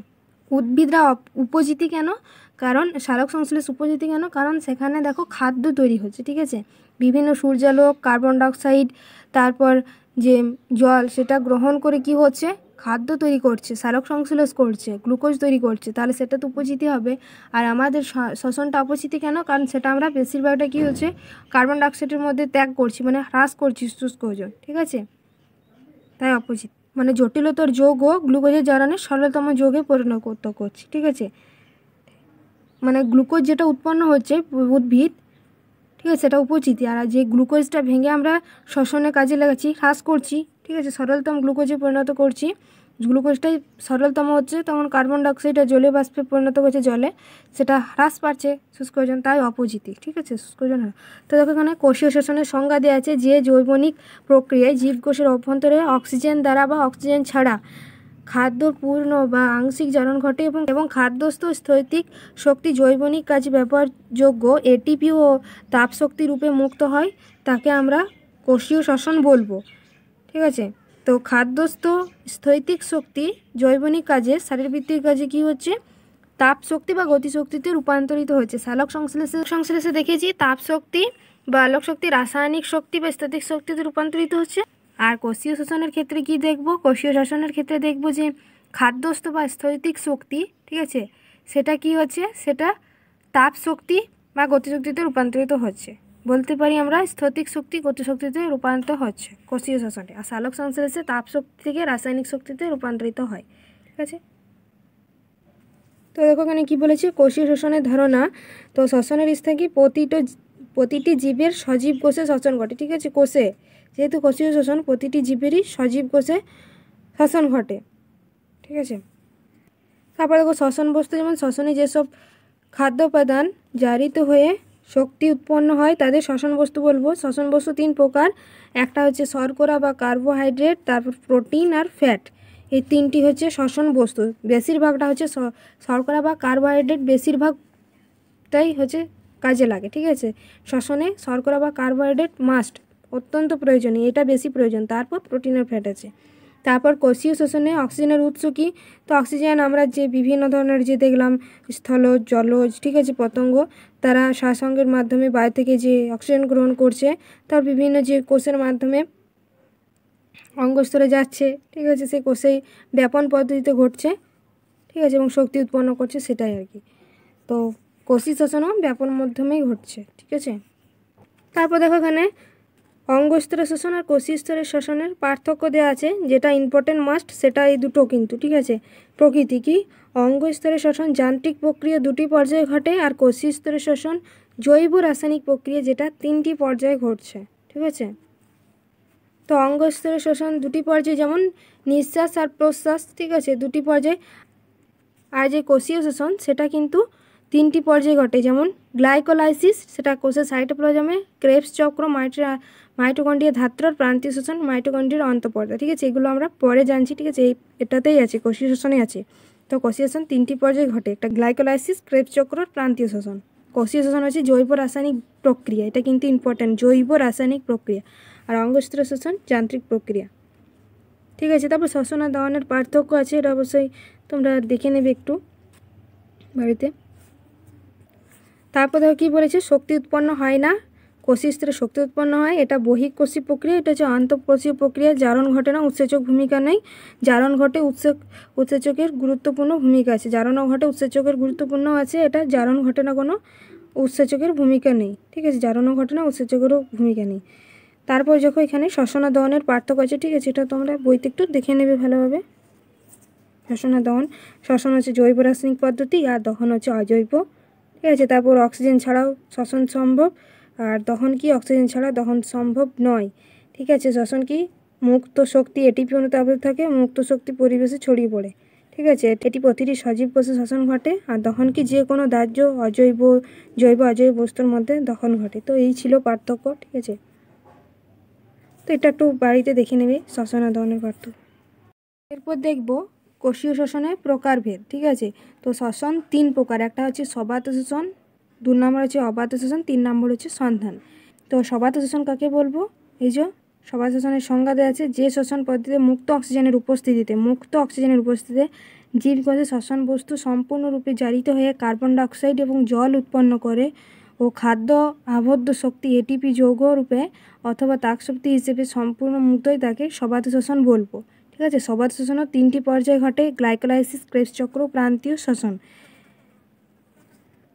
তো সবাত শ্বসনের যে রাসায়নিক সমীকরণ সেটা দেখো কি রয়েছে, এই যে গ্লুকোজ প্লাস 6 অণু অক্সিজেন, ঠিক আছে, 1 অণু গ্লুকোজ প্লাস 6 অণু অক্সিজেন ভেঙে কি করছে, এই যে গ্লুকোজ এটা ভেঙে 6 অণু কার্বন ডাইঅক্সাইড প্লাস 6 অণু জল উৎপন্ন করছে, আর এই 6 অণু অক্সিজেন ভেঙে শক্তি উৎপন্ন করছে, যেটা হচ্ছে 686 কিলো ক্যালোরি সবাত শ্বসনে, ঠিক আছে। সবাত শ্বসনের শক্তি হচ্ছে 686 কিলো ক্যালোরি। তো এই শ্বসনটাই সালোক সংশ্লেষের অপোজিট, ঠিক আছে। যেমন আমরা সালোক সংশ্লেষের ক্ষেত্রে কি দেখলাম, 6 অণু কার্বন ডাইঅক্সাইড থেকে 1 অণু গ্লুকোজ, ঠিক আছে, আর 12 অণু জল থেকে 6 অণু অক্সিজেন আর 6 অণু জল। একই রকমভাবে এখানেও সেম, এই গ্লুকোজ থেকে পরিণত হয়েছে কার্বন ডাইঅক্সাইডে, আর এই অক্সিজেন থেকে পরিণত হয়েছে জল এবং শক্তিতে, ঠিক আছে। শক্তিটা হচ্ছে 686 কিলো ক্যালোরি সবাত শ্বসনের ক্ষেত্রে। তো এটা কি শ্বসনের স্থান কি বলছে, সবাত শ্বসন যেটা, ঠিক আছে, সজীব কোষে। তো এটা এককোষী থেকে বহুকোষী সকল উদ্ভিদ ও প্রাণী কোষে সবাত শ্বসন হয়। তো এটা কি গ্লাইকোলাইসিস কোষের সাইটোপ্লাজমে ঘটে সবাত শ্বসন, ক্রেবস চক্র মাইটোকন্ড্রিয়ার ধাত্রে ঘটে এবং প্রান্তীয় শ্বসন মাইটোকন্ড্রিয়ার অন্তঃপর্দায় ঘটে। এরপর দেখব অবাত শ্বসন, সেটা কি, এখানে সংজ্ঞা দেওয়া আছে, যে শ্বসনে মুক্ত অক্সিজেন ছাড়া ব্যাকটেরিয়া, ছত্রাক, প্রোটোজোয়া, ইউক্যারিওটিক জীবকোষে শ্বসন বস্তুর আংশিক জারণে খাদ্যস্থ শক্তি আংশিক মুক্ত ঘটে, তাকে অবাত শ্বসন বলবো, ঠিক আছে। অবাত শ্বসন কি, এই পদ্ধতিতে অবায়জীবী জীবের কোষে অজৈব যৌগের দ্বারা গ্লুকোজের অসম্পূর্ণ জারণ ঘটে, ঠিক আছে, গ্লুকোজের অসম্পূর্ণ জারণ ঘটে, এর ফলে খাদ্যস্থ শক্তির আংশিক মুক্তি ঘটে এবং উপজাত হিসেবে নাইট্রেট, মিথেন প্রভৃতি উৎপন্ন হয়। এই জন্য এই পদ্ধতিকে অজৈব যৌগ নির্ভর বা অবাত শ্বসন বলবো, অজৈব যৌগ নির্ভর অবাত শ্বসন বলবো। এই ধরনের অবাত শ্বসন সবাত শ্বসনের মতে 4টি পর্যায়ে ঘটে,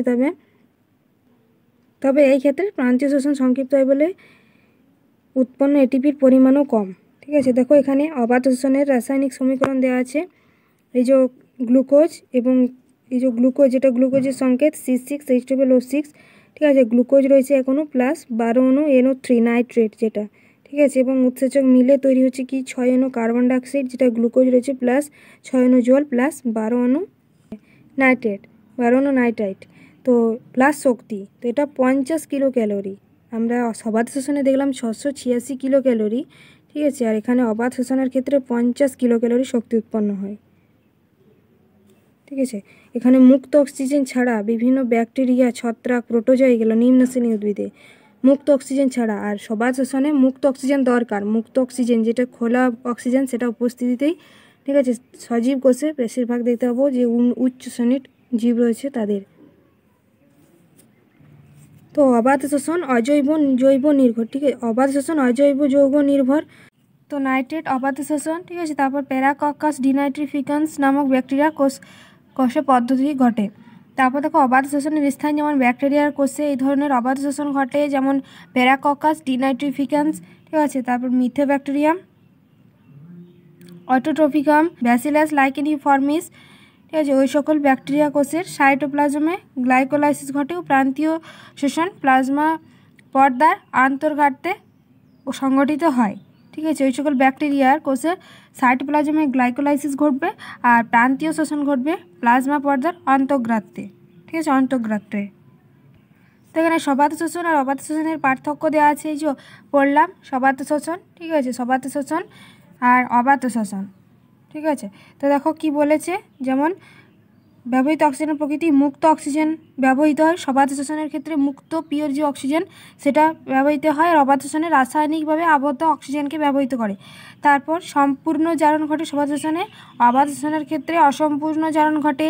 সবাত শোষণে 686 কিলো ক্যালোরি পার গ্রাম অনু গ্লুকোজ প্রয়োজন, ঠিক আছে, পরিমাণ, এত পরিমাণ দরকার মুক্ত শক্তির। আর যে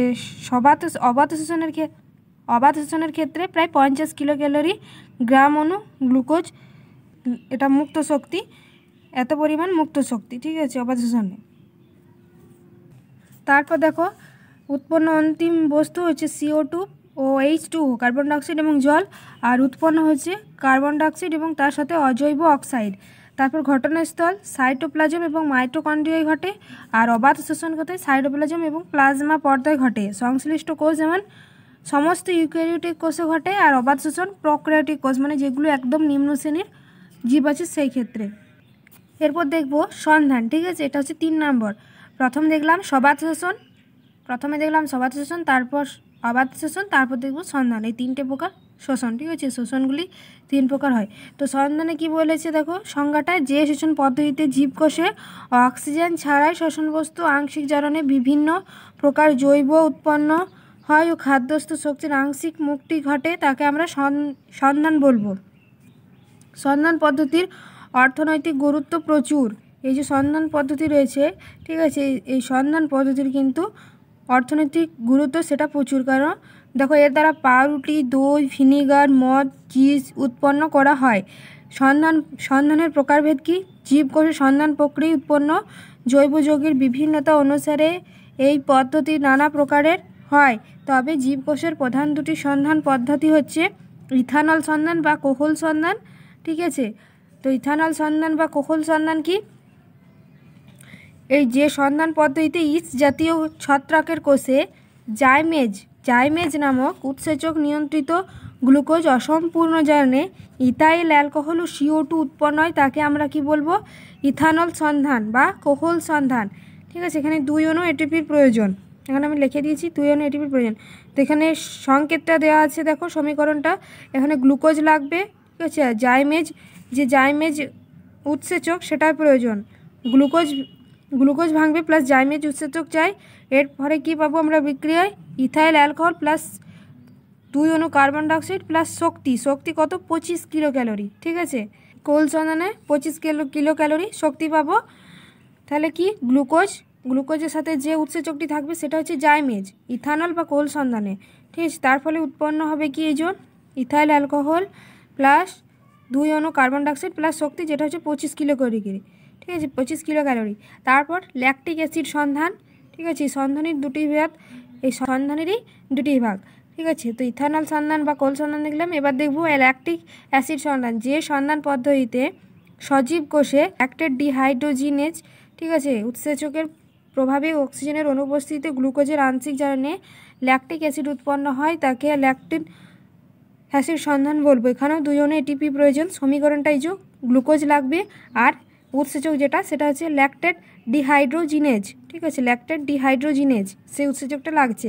আর আমরা ইথানল সন্ধান বা কোহল সন্ধানে জাইমেজ যে উৎসেচক সেটা দেখলাম, ঠিক আছে। তো এখানে কি দেখো ল্যাকটিক অ্যাসিডে এখানে লাগছে গ্লুকোজ, তার সাথে যে উৎসেচকটি ল্যাকটেট ডিহাইড্রোজিনেজ, এর বিক্রিয়ায় ল্যাকটিক অ্যাসিড এবং 25 কিলো ক্যালোরি শক্তি উৎপন্ন হচ্ছে, ঠিক আছে। সন্ধান প্রক্রিয়া 2 ভাগে বিভক্ত, একটা হচ্ছে ইথানল বা আমরা বলতে পারি কোহল সন্ধান, আর 2 নম্বর হচ্ছে ল্যাকটিক অ্যাসিড সন্ধান।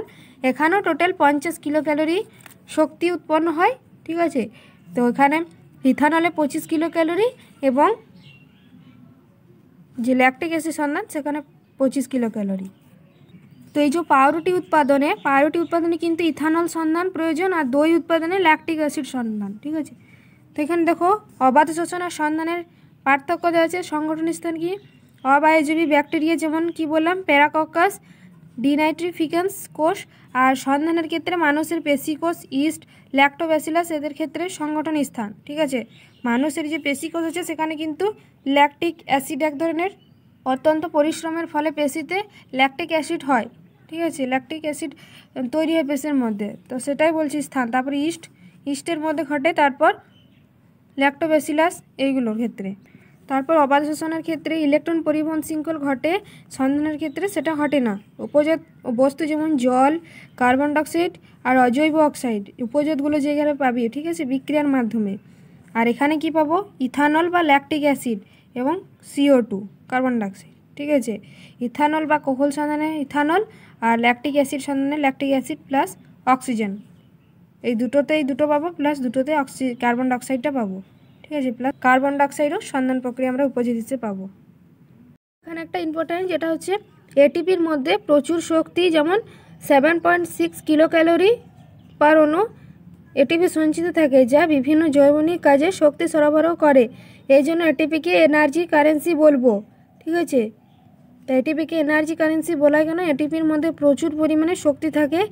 কত পরিমাণ, 7.6 কিলো ক্যালোরি পার, ঠিক আছে, এত অণু থাকে। এরপর দেখব কোষীয় শ্বসনের ধাপ, ঠিক আছে, বা কোষীয় সংগঠন স্থল, মানে কোষীয় শ্বসন কয়টি পর্যায়ে ঘটে থাকে। যেমন আমরা অঙ্গস্তরের শোষণে দেখেছি দুইটি পদ্ধতি, যেমন নিঃশ্বাস প্রশ্বাস, যেটা গ্রহণ করছি, নিঃশ্বাস ত্যাগ করছি। ঠিক আছে, দুইটি পদ্ধতি রয়েছে বা পর্যায়। একই রকমভাবে কোষীয় শ্বসনের 3টি পর্যায়, যেটা গ্লাইকোলাইসিস, ক্রেবস চক্র বা সাইট্রিক অ্যাসিড চক্র, আর একটা রয়েছে সেটা হচ্ছে প্রান্তীয় শ্বসন। এই 3টি পর্যায়ে কোষীয় শ্বসন ঘটে থাকে। তো কি কোষীয় শ্বসন বলতে মূলত সবাত শ্বসনকেই বোঝায়। ঠিক আছে, আমরা যে দেখলাম শ্বসনের প্রকারভেদ কয় প্রকার, 3 প্রকার, সবাত, অবাত আর সন্ধান। ঠিক আছে, অবাত শ্বসন আর সন্ধান সেই দুটো কিন্তু সাইটোপ্লাজমে বা প্লাজমা পর্দায় গঠিত হয়। আর এই যে সবাত শ্বসন, যেটা উন্নত শ্রেণীর প্রাণীদের ইউক্যারিওটিক যে সমস্ত ইউক্যারিওটিক কোষ রয়েছে সব ক্ষেত্রে সবাত শ্বসন ঘটে। ঠিক আছে, সেটাই বলেছে যে 3টি পদ্ধতিতে ঘটে থাকে, 3টি পর্যায়ে, গ্লাইকোলাইসিস, ক্রেবস চক্র আর প্রান্তীয় শ্বসন, এই 3টি পর্যায়ে কিন্তু এই কোষীয় শ্বসন ঘটে। আমরা প্রধানত সবাত শ্বসনকেই ধরবো। ঠিক আছে, সবাত শ্বসনেই বেশিরভাগ ক্ষেত্রে বেশি জীবের সবাত শ্বসন ঘটে থাকে, আর নিম্ন শ্রেণীর ক্ষেত্রে অবাত সন্ধান এগুলো হয়। তাই আমরা সবাত শ্বসন অনুসারে ধরবো। ঠিক আছে, এই যে সবাত শ্বসনের জৈব বিক্রিয়াগুলি, জৈব রাসায়নিক বিক্রিয়া 3টি পর্যায়, যেমন গ্লাইকোলাইসিস কি, সবাত শ্বসন তথা সব ধরনের শ্বসনের প্রথম পর্যায় হলো গ্লাইকোলাইসিস। ঠিক আছে, গ্লাইকোলাইসিস কি, দেখো কি বলেছে এখানে, শ্বসনের অন্তর্গত যে জৈব রাসায়নিক বিক্রিয়াগুলি দ্বারা কোষের সাইটোপ্লাজমে শর্করা বা গ্লুকোজ বিভিন্ন উৎসেচক সহায়তায় জারিত এটিপি ও 2 অণু পাইরুভেট উৎপন্ন করে তাকে গ্লাইকোলাইসিস বলবো। গ্লাইকোলাইসিসের 10টি পর্যায় পদ্ধতিটি 3 জন বিজ্ঞানী এমডেন, মায়ারহফ ও পারনেস প্রথম ধারণা দেন। ঠিক আছে, এমডেন, মায়ারহফ, পারনেস, একে শর্টকাটে কী বলবো, EMP পথ 10টি পর্যায়ে ঘটে থাকে। ঠিক আছে, 3টি বিজ্ঞানী করেছিলেন। তো ঘটনাস্থল কি, আমরা জানি যে সাইটোপ্লাজমে গ্লাইকোলাইসিসে ঘটে। ঠিক আছে, সবাত শ্বসন যে প্রথম স্টেপ, তো সেটা কোথায় ঘটে, গ্লাইকোলাইসিস কোথায় ঘটে, সাইটোপ্লাজমে ঘটে। গ্লাইকোলাইসিস সাইটোপ্লাজমে ঘটে। লাইসিস কথার অর্থে আমরা জানছি যে গ্লুকোজ কি হচ্ছে, গ্লুকোজ ভাঙন, গ্লাইকোলাইসিস। তো গ্লাইকোলাইসিস কয়টি পর্যায়ে ঘটে থাকে, 10টি পর্যায়ে। ঠিক আছে, 10টি পর্যায়ে 10 রকমের উৎসেচক ভেঙে কি করবে, শেষে পাইরুভিক অ্যাসিড উৎপন্ন করবে। এরপর দেখব ক্রেবস চক্র বা সাইট্রিক অ্যাসিড চক্র। তো এটা কি, এই যে দেখো সবাত শ্বসনে যে চক্রাকার বিক্রিয়ায় গ্লাইকোলাইসিসে উৎপন্ন পাইরুভেট থেকে সৃষ্ট অ্যাসিটাইল কোলিন সম্পূর্ণ জারিত হয়ে এবং শক্তি CO2 ও জল উৎপন্ন করে তাতে ক্রেবস চক্র বলবো। তো এই যে গ্লাইকোলাইসিসে পাইরুভেট অ্যাসিড যে উৎপন্ন হলো 2 অণু, ঠিক আছে, সে পাইরুভিক অ্যাসিড থেকে অ্যাসিটাইল কোলিন সম্পূর্ণ জারিত হয়। এই যে অ্যাসিটাইল কোলিন, এখানে দেখো ক্রেবস চক্র বা এটাকে আমরা TCA চক্র বলবো। তো এটা হচ্ছে ক্রেবস চক্রের ছবি, বাইকে আমরা সাইট্রিক অ্যাসিডও চক্র বলতে পারি। তো সেই পাইরুভিক অ্যাসিড থেকে অ্যাসিটাইল কোলিন, ঠিক আছে, অ্যাসিটাইল কোলিন 2 কার্বনযুক্ত অ্যাসিটাইল কোলিন সম্পূর্ণ জারিত হয়ে শক্তি CO2 জল উৎপন্ন করছে। তারপর কি দেখো বিজ্ঞানী হ্যান্স ক্রেবেস প্রথম এই চক্রের বিবরণ দেন। বিজ্ঞানী হেন্স ক্রেবস প্রথম এই চক্রের বিবরণ দেন বলে এর নাম ক্রেবস চক্র। তো গ্লাইকোলাইসিসে উৎপন্ন প্রতিটি পাইরুভেট অণু, ঠিক আছে, সাইটোসল থেকে ক্রেবস চক্রের শুরুতে মাইটোকন্ড্রিয়ায় প্রবেশ করে এবং এরপর মাইটোকন্ড্রিয়ার অন্তঃপর্দায় উৎসেচকের সহায়তায় পাইরুভেট জারণ ঘটে এবং অ্যাসিটাইল কোলিন উৎপন্ন হয়, ঠিক আছে, CO2 মুক্ত হয়। তারপর পাইরুভেট জারণে উৎপন্ন অ্যাসিটাইল কোলিন মাইটোকন্ড্রিয়ায় পাইরুভেট জারণে উৎপন্ন অ্যাসিটাইল কোলিন মাইটোকন্ড্রিয়ার ধাত্রে প্রবেশ করে এবং শ্বসন পদ্ধতিটি চালু রাখে। চক্রাকার বিক্রিয়ার শুরুতে অ্যাসিটাইল কোলিন অণু অক্সালোএসিটেট নামক যৌগের সঙ্গে বিক্রিয়া করে, ঠিক আছে, ও সাইট্রিক অ্যাসিড বা সাইট্রেট যৌগ উৎপন্ন হয়। তো এই যে ছবিটা, ঠিক আছে, প্রথমে আমরা দেখলাম পাইরুভেট থেকে সৃষ্ট অ্যাসিটাইল কোলিন, এই যে পাইরুভেট অণু, প্রথমে আমরা গ্লাইকোলাইসিস দেখলাম, পাইরুভেট অণু অ্যাসিটাইল কোলিন সৃষ্টি হচ্ছে পাইরুভেট অণু থেকে, ঠিক আছে, এবং তার সঙ্গে শক্তি CO2 জল উৎপন্ন হচ্ছে, ঠিক আছে, মানে জারিত করছে পাইরুভেট থেকে, ঠিক আছে, পাইরুভেট থেকে অ্যাসিটাইল কোলিন সম্পূর্ণ জারিত হচ্ছে এবং CO2 জল উৎপন্ন করছে। এটা হচ্ছে ক্রেবস চক্র। তো দেখো কি বলেছে, তো অ্যাসিটাইল কোলিন কি হচ্ছে, অ্যাসিটাইল কোলিন মাইটোকন্ড্রিয়ার ধাত্রে প্রবেশ করছে, ঠিক আছে, এবং সেই অণু কি হচ্ছে অক্সালোএসিটেট নামক যৌগের সঙ্গে বিক্রিয়া করছে। এই যে অক্সালোএসিটেট, এই অ্যাসিডের সঙ্গে যোগ করে কি হচ্ছে সাইট্রেট বা সাইট্রিক অ্যাসিড উৎপন্ন করছে। এই যে সাইট্রেট এভাবে চক্রাকার হতেই থাকছে, ঠিক আছে। এটাও কিন্তু 10টি পর্যায়ে ঘটছে, ক্রেবস চক্র 10টি পর্যায়ে ঘটছে, ঠিক আছে। তো এখান থেকে দেখো 1 2 3 4 5 6 7 8 9 10। তো এই ক্রেবস চক্র 10টি পর্যায়ে ঘটছে, আর যে গ্লাইকোলাইসিস সেটাও 10টি পর্যায়ে ঘটছে। তারপর দেখো কি বলেছে, ক্রেবস চক্রের বিক্রিয়ায় প্রথম উৎপাদিত যৌগ হচ্ছে সাইট্রিক অ্যাসিড। এই যৌগে 3টি কার্বক্সিলিক মূলক, ঠিক আছে, COOH থাকে। ক্রেবস চক্রকে ট্রাইকার্বক্সিলিক অ্যাসিড চক্র বা সাইট্রিক অ্যাসিড চক্র বলবো, ঠিক আছে। তাহলে ক্রেবস চক্রের প্রথম উৎপাদিত যৌগ হচ্ছে সাইট্রিক অ্যাসিড। এরপর দেখব প্রান্তীয় শ্বসন। তো কি শ্বসনের 2টি পর্যায়ে ATP ছাড়াও অন্য 2টি শক্তিযুক্ত যৌগ যথা হচ্ছে NADH2 আর FADH2 উৎপন্ন হয়। শ্বসনের তৃতীয় বা প্রান্তীয় শ্বসনে এই NADH2 এবং FADH2 থেকে ATP অণু সৃষ্টি হয়। এক অণু NADH2 থেকে 3 অণু ATP এবং এক অণু FADH2 থেকে 2 অণু ATP তৈরি হয়, ঠিক আছে। প্রান্তীয় শ্বসনের 2টি অংশ, একটা হচ্ছে ইলেকট্রন পরিবহন শৃঙ্খল আর 2 নম্বর পয়েন্ট হচ্ছে কেমি অসমোটিক ফর পরিবহন, ঠিক আছে। তো এই প্রান্তীয় শ্বসন মাইটোকন্ড্রিয়ার অন্তঃপর্দায় ঘটে থাকে। এরপর দেখব শ্বসন স্থান, ঠিক আছে, আর ATP অণু গ্লুকোজ কত অণু শক্তি উৎপন্ন করছে সেটা, যেমন গ্লাইকোলাইসিস কত 8 অণু, ঠিক আছে, যেটা আমরা দেখেছি সাইটোপ্লাজমে ঘটে বা সাইটোসোল।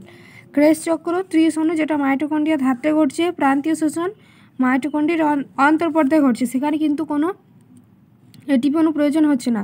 তো মোট হচ্ছে কত, মোট 38 অণু উৎপন্ন হচ্ছে, ঠিক আছে, 38 অণু ATP উৎপন্ন হচ্ছে। আর একটা ইম্পর্টেন্ট পয়েন্ট রয়েছে, অবশ্যই দেখিয়ে রাখবে, ঠিক আছে। দেখো শ্বাস অনুপাত একক সময়ে শ্বসন বস্তু জারণে নির্গত CO2 এবং ব্যবহৃত O2 এর আয়তন অথবা গ্রাম অণুর সংখ্যার অনুপাতকে শ্বাস অনুপাত বলবো। তো সবাত শোষণে গ্লুকোজের এই যে রেশিও কত, কার্বন ডাইঅক্সাইড এবং অক্সিজেনের 6/6, তাহলে 1 হবে। সবাত শোষণে গ্লুকোজের কত 1, ঠিক আছে, 1। আর মানে যে শ্বাসের অনুপাত, ঠিক আছে, শ্বাসের অনুপাত 1। আর সবাই শোষণে গ্লুকোজের তাহলে আমরা আর কিউ কত দেখব, 1 ঠিক আছে। আর প্রোটিন আর ফ্যাটের ক্ষেত্রে 1-এর চেয়ে কম হবে, গ্লুকোজেরই বেশি হবে। কেন, কারণ গ্লুকোজে সমস্তটা গ্লুকোজেই পড়ছে, ঠিক আছে, মানে সমস্তটা গ্লুকোজের উপরই নির্ভরশীল। তাই কার্বন ডাইঅক্সাইড এবং অক্সিজেন সমান 1 হবে, দুটিরই 1। আর প্রোটিন আর ফ্যাটের ক্ষেত্রে কি হবে, 1-এর চেয়ে কম, প্রোটিনেরও 1-এর চেয়ে কম হবে, ফ্যাটেরও 1-এর চেয়ে কম হবে।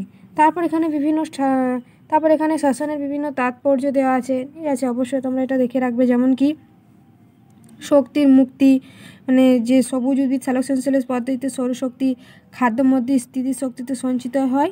উদ্ভিদ ও প্রাণী এই শক্তি জীবন প্রক্রিয়ায় ব্যবহার করে, ঠিক আছে। শ্বসন প্রক্রিয়া এর দ্বারাই খাদ্যস্থ স্থিতিশক্তির মুক্তি ঘটে। তারপর শক্তি রূপান্তর শ্বসনে উৎপন্ন শক্তিতে তাপ শক্তি বা অন্য শক্তিতে রূপান্তরিত করে জীব ব্যবহার করে, ঠিক আছে। তো এখানে যেমন বিভিন্ন পাখি স্তন্যপায়ীদের দেহ উষ্ণ রাখার জন্য, জোনাকি ব্যাকটেরিয়া মাছেদের আলোক উৎপাদনে, তারপর ইলেকট্রিক রে ইল ইত্যাদি সামুদ্রিক মাছেদের তড়িৎ উৎপাদনে ব্যবহৃত হয়। তারপর বায়ুমণ্ডল O2 CO2 ভারসাম্য রক্ষা, ঠিক আছে। তারপর দেওয়া আছে মানব সভ্যতার অবদান, এইগুলো কিন্তু একটু দেখে নেবে তাৎপর্যটা। এই ছিল কোষীয় শ্বসন, ঠিক আছে। তো চলো একটু খাতায় শর্ট ট্রিক্সে জেনে নিই।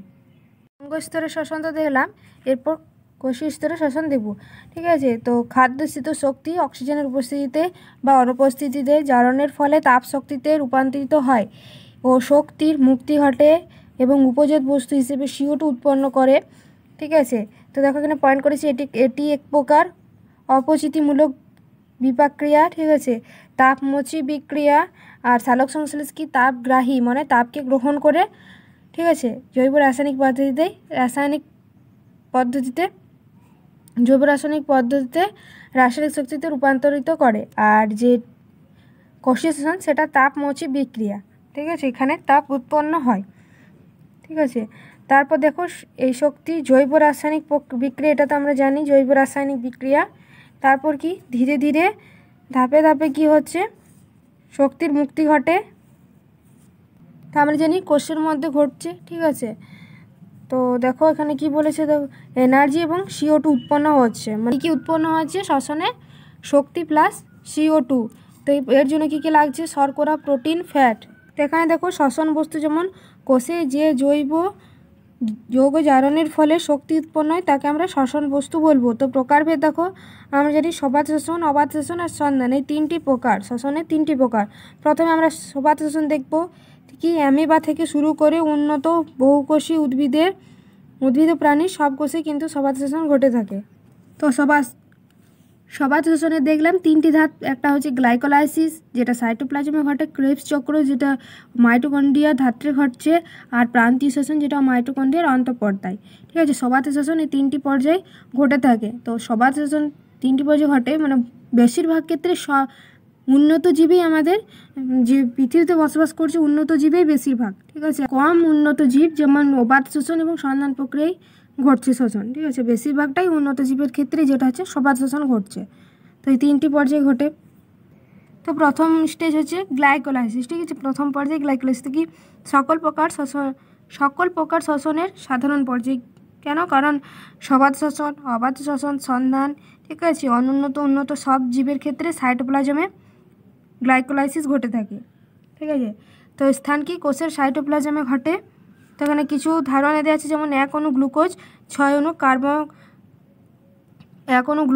অণু কার্বন বিশিষ্ট গ্লুকোজ থেকে 3 কার্বনযুক্ত পাইরুভিক অ্যাসিড উৎপন্ন করে এবং 2 অণু পাইরুভেট উৎপন্ন হয়। এই পদ্ধতিটিকে বলবো ইএমপি পথ, ঠিক আছে। তো ইএমপির কারণ হচ্ছে 3টি বিজ্ঞানী ছিলেন, হেমডেন, মায়ারহফ আর পার্নেস। তো এদেরকে একসাথে আমরা ইএমপি পথ বলবো, ঠিক আছে। এই 3টি বিজ্ঞানী 10টি পর্যায়ে যে গ্লাইকোলাইসিস প্রক্রিয়া সেটা করেছিলেন, ঠিক আছে। শেষমেশ যে 2 অণু পাইরুভেট অ্যাসিড উৎপন্ন করেছিলেন সেটা এই 3জন বিজ্ঞানী 10টি পর্যায়ে। তারপর সাধারণ সমীকরণ দেওয়া আছে, ঠিক আছে। তো দেখো এটা হচ্ছে গ্লুকোজের সংকেত C6H12O6। তো গ্লুকোজের বিক্রিয়া 3 অণু পাইরুভিক অ্যাসিড প্লাস 2 অণু NADPH প্লাস এবং প্লাস 2H2O, 2 অণু জল প্লাস 2 অণু ATP উৎপন্ন হচ্ছে। এরপর পরবর্তী ধাপে কি পাইরুভিক অ্যাসিড যে উৎপন্ন হচ্ছে, ঠিক আছে। এই পাইরুভিক অ্যাসিড মাইটোকন্ড্রিয়ায় প্রবেশ করে বিভিন্ন অন্তর্বর্তী যৌগ গঠনের মাধ্যমে অ্যাসিটাইলকোলিনে রূপান্তরিত হচ্ছে। এই পাইরুভিক অ্যাসিটাইলকোলিনে রূপান্তরিত হচ্ছে। এরপর দেখব ক্রেবস চক্র কি দেখলাম, আমরা বই দেখলাম ক্রেবস চক্র ধাত্রে ঘটছে, মাইটোকন্ড্রিয়ার ধাত্রে ঘটে ক্রেবস চক্র, ঠিক আছে। মাইটোকন্ড্রিয়ার ধাত্রে ক্রেবস চক্র ঘটবে। তো মাইটোকন্ড্রিয়ার ধাত্রে ক্রেবস চক্র ঘটে। তারপর অ্যাসিটাইলকোলিন সম্পূর্ণরূপে জারিত হয়ে, ঠিক আছে, অ্যাসিটাইলকোলিন সম্পূর্ণরূপে জারিত হয়ে CO2, H2O এবং ATP এবং বিজারিত হাইড্রোজেন উৎপন্ন করে। বিজ্ঞানী হেন্স ক্রেবস চক্র প্রথম এই পদ্ধতিতে আবিষ্কার করেন, তাই তার নাম অনুসারে এটিকে ক্রেবস চক্র বলা হয়। এই চক্রে উৎপাদিত প্রথম যৌগ হচ্ছে সাইট্রিক অ্যাসিড। এটা মনে রাখবো যে এই চক্রে উৎপাদিত প্রথম যৌগ সাইট্রিক অ্যাসিড, তাই একে আমরা সাইট্রিক অ্যাসিড চক্রও বলবো। ঠিক আছে, উৎপন্ন প্রথম সাইট্রিক অ্যাসিড, তাইকে আমরা সাইট্রিক অ্যাসিড চক্র বলবো, এরকে ক্রেবস চক্র বলবো। আরও একটা নাম যেটা হচ্ছে টিসিএ চক্র। ঠিক আছে, এই তিনটে আমরা মনে রাখবো। তো যে প্রথম উৎপাদিত যৌগ সাইট্রিক অ্যাসিড চক্র, তো যে প্রথম যৌগ সেটা সাইট্রিক অ্যাসিড। তো কি বলেছে, সেই সাইট্রিক অ্যাসিড 3টি কার্বক্সিলিক মূলক দ্বারা গঠিত।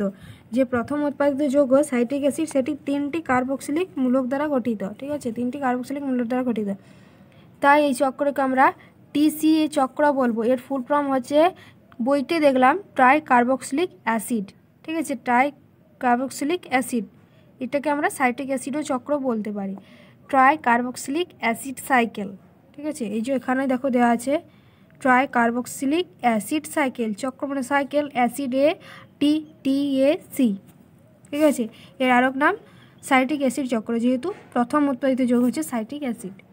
এরপর সবাতে শোষণের 3 নম্বর পর্যায়ে দেব প্রান্তীয় শোষণ কি, উৎপন্ন বিজারিত হাইড্রোজেন গ্রহগুলি, ঠিক আছে, গ্রহগুলি মুক্ত আণবিক অক্সিজেন দ্বারা জারিত হয়ে শক্তির মুক্তি ঘটছে। তো স্থান কি, মাইটোকন্ড্রিয়ার অন্তঃপর্দা। ঠিক আছে, মাইটোকন্ড্রিয়ার অন্তঃপর্দায় ঘটছে।